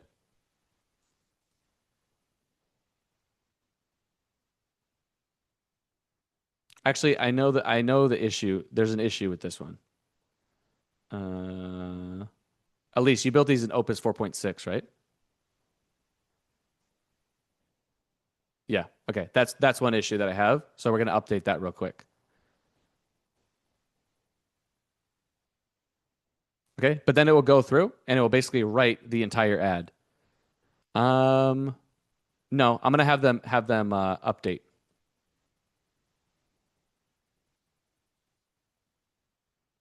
I'm gonna have them update it, but you can see how it works right now. Okay. And we'll update to 4.6. It does a lot better with 4.6. Some of these are on 4.5 for like token use. Some of them 4.6 is overkill. But most real estate investors have no clue what I'm about to tell you. They think finding deals is about volume, send more mail, make more calls, be consistent. Here's what actually works. I built acquisition systems for whatever. I found that Opus 4.6, it's more thoughtful about how to adapt these. But as you'll see, there you go. You can tell it that it's all statics. You can tell it that it's videos. These are just templates based on like winning ads, a bunch of winning ads that have worked. And there's 75 of them. So like it just goes and goes and goes. What's cool is that these are pulled from different markets, which is awesome because a lot of times people get siloed, but it's really cool to see some of these health ads be adapted to something like info and vice versa, which is really great. Like if you're a real estate investor and you're still cold calling, yeah, you should worry about tokens on this one, but you really should only do it one time. That's basically it. Check your result for these two things. How many people are hanging up on you? How many people are yelling at you? If the answer to both is a lot, there's a better way. I've been investing for over 20 years, done whatever, 34,000 off-market deals, etc. Okay. Do you guys feel like you could use this bot to get some wins for some clients?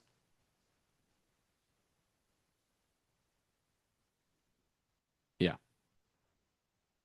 Easy. And let's say, like, I mean, this is the email Mario wrote is like, let's say your brain is not working and you want to use it, use this ad, use this bot. Let's say, for instance, that you want to do some spec work, give them a couple ads. You don't need to give them 75 ads, give them a couple ads to test. It's still going. Dunzo. Yeah, you can tell it to do anything you want it to, basically. And that's the 75 ad templates bot. Okay. For those who are not familiar, this is the video ad script bot that you guys will all keep access to. These are all built to be extremely self-explanatory. Like I grill everyone on these. You just type ready. It'll tell you exactly what it needs from you. Okay. But do not feel like you're constrained. You guys are in control. Sometimes the bots will give you a little pushback if you're going off the script. No, we don't give access to the prompts, just the bot interface. Sometimes you'll get some pushback, but in general, you just tell it what it is you want it to do. So write an ad about Pokemon cards for this.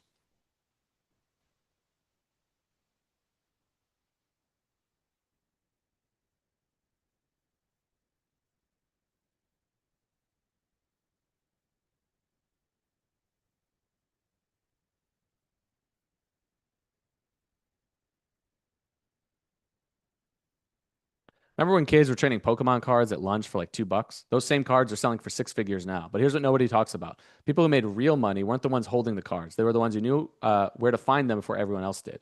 Same thing's happening right now in real estate. There's a list that exists in every county in America. Again, obviously it's just a crazy hook that I like pulled up, but it's giving you a bunch of different scripts that you could use right here based on that hook.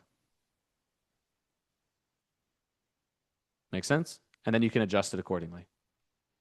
Easy peasy, lemon squeezy. Those are the two that you're going to rely on to write a bunch of different ones. How about unaware? Who wants to see some unaware ads? Elise, did you build this one in 4.6 too? I think this one was 4.5, right? 4.5? Yeah, okay, cool. So let's look at Cosmin, is this the one you share with me? The Vitality Now? Yeah, it's a nail fungus supplement. Love it. Some black hat Romanian shit. Let's see what we can do. So this is the one that you want to use to build unaware ads. It's going to say, drop the information that you have, whatever it is that you have, and you'll go from there. So I'm just going to take everything that Cosmin gave me. This is copy blocks, build a buyer, and it looks like this is what is this here? The VSL? It's a VSL, yeah, quite a long VSL. Cool.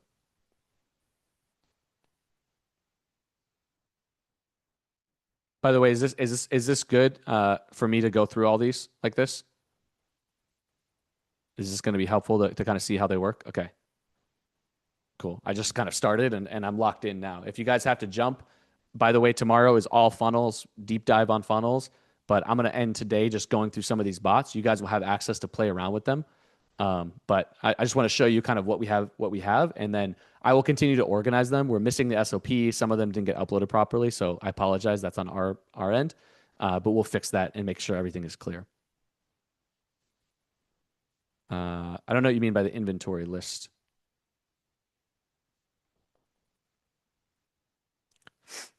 These are not in Genesis currently, or some of them are, some of them are not.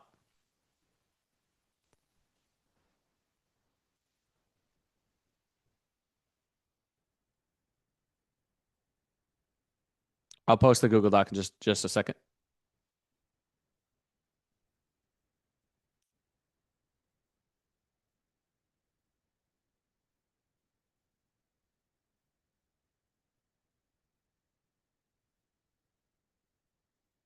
Okay, so it's just going to go through a lot of commentary. It's going to ask you if any of this stuff makes sense to you. Let's just say that yes, it makes sense. Again, you have to use your brain and your judgment. You can adjust it accordingly.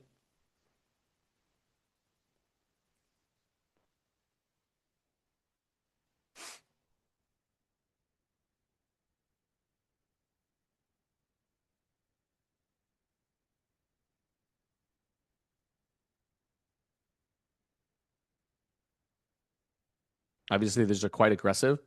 The other thing too that's really important to know about unaware ads or this bot is that we have purposefully, very purposefully, made sure that it just goes out and makes shit up.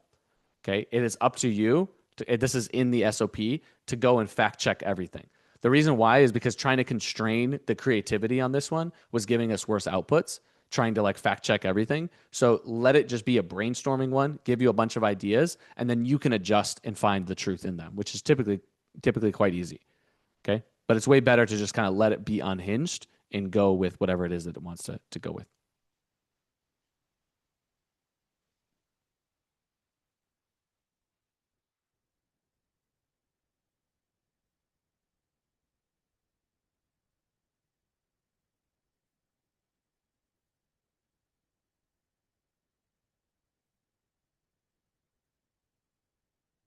Let's do this. The Gospel of John. Let's get biblical.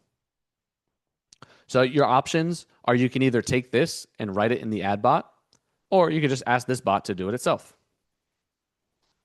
So what would that look like? I'm going into my ad bot.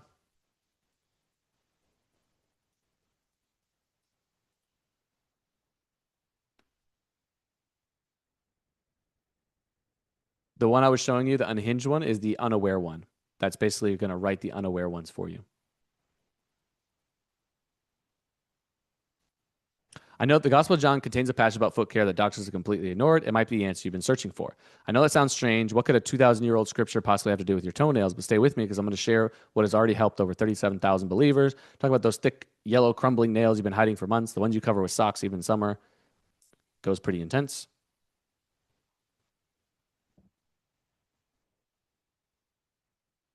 It's quite a long form ad, so you might want to shorten it. You'll find them all in the workspace. Okay, and here's an example from the other bot. Hannah, that will be in the probably the ideation section. And it's going to be in the workspace for the Creative Strategist Ascension. You guys will see all of that. Facebook ads have a character limit, but you can just adjust it if it goes a little bit too long. Just adjust it, 1,200, 1,300 words. Okay, you could just tell it, write a shorter version.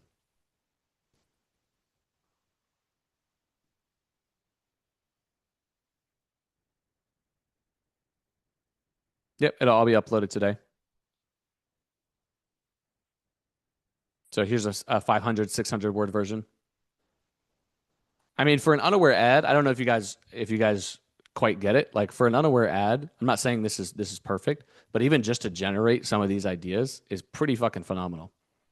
Right? This is obviously a quite aggressive ad, so you would want to adjust it and fix it for your market. But having the ability to spin up an ad like this in just a few seconds, literally from nothing, from a VSL, do you guys understand how powerful that is?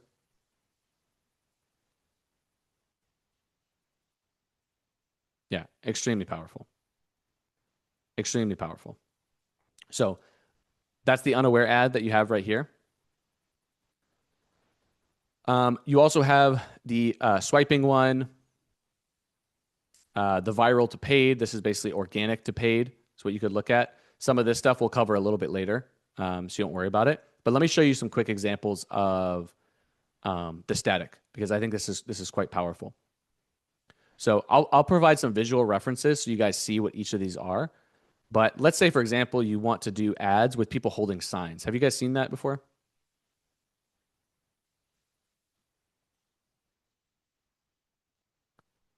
Cool. So all you do is you come in here and you put in the information it asks for, build a buyer, copy blocks, stuff like that.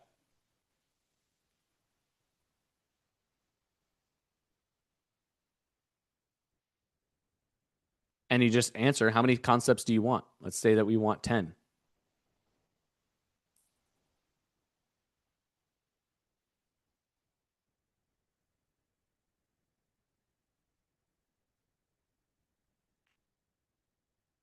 This is really hard, a really hard technical process. You come in here.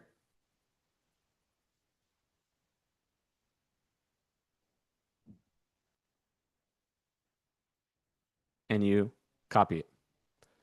And then you got to come here and you got to hit this button and you have to paste it. And then you got to come here and you got to hit this button and you got to paste it again. You got to come here and you got to hit this button and you got to paste it again. And then you got to come here and you hit this button and you got to paste it again. Yeah, I hope there's a thorough SOP for the buttons. I mean, you could literally just have your VA go and run all of this stuff for you. Quite easy. Yeah, sorry. Your fingers are going to get a little bit of work, unfortunately.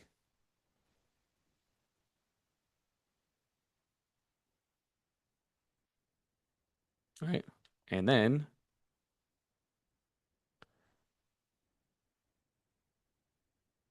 oh, wait, hold on. This must be the wrong. Who fucked me up again?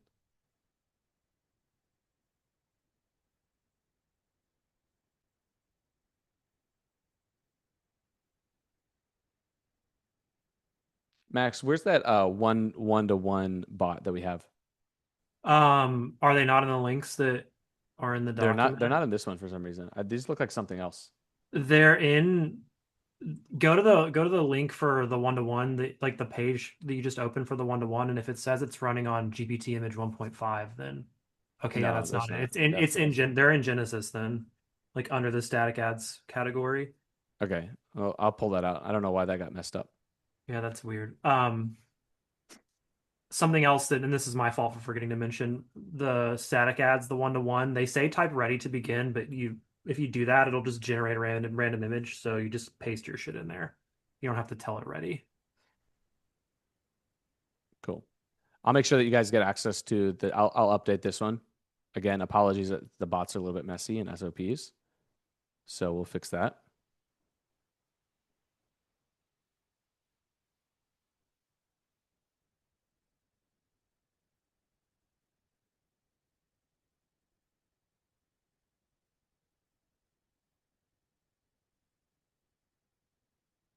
So sometimes you got to copy and paste a little bit more. A little more than you want.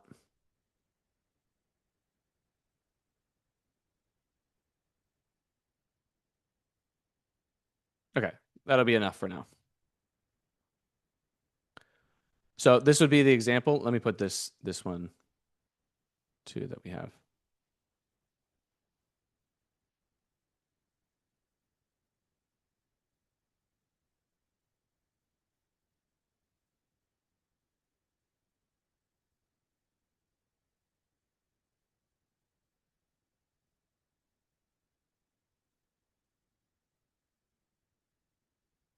And you got a bunch of these ads done. And that's just one type. If you want to do a note from the founder, for instance, come in here.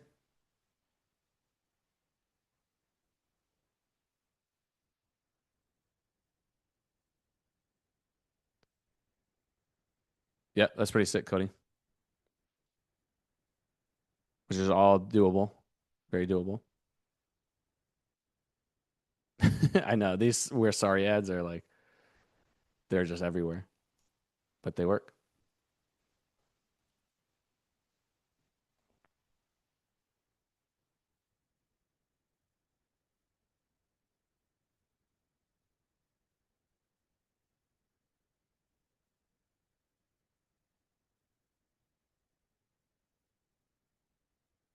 And just show a few more examples.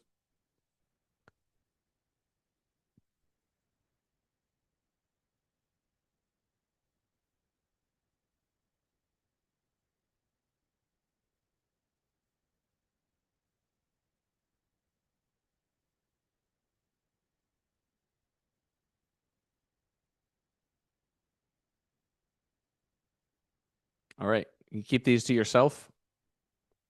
Por ahora.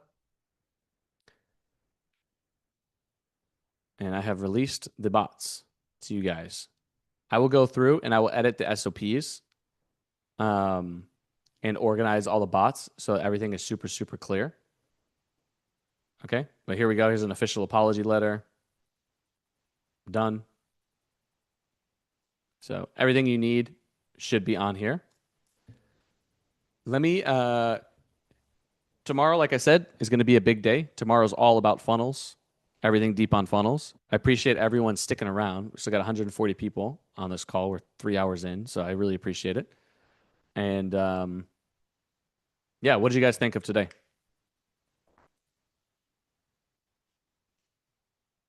Cool. Awesome. That's level 1. Level 2, we'll go deep onto funnels, which will be also a lot of fun. And then we'll wrap it up on Friday. So cool. All right, guys, go do some work. Make some shit with this. I want to see what it looks like tomorrow. And we'll just continue. All those we have more bots coming tomorrow, so that's all we got. Peace. Appreciate you guys. See you tomorrow.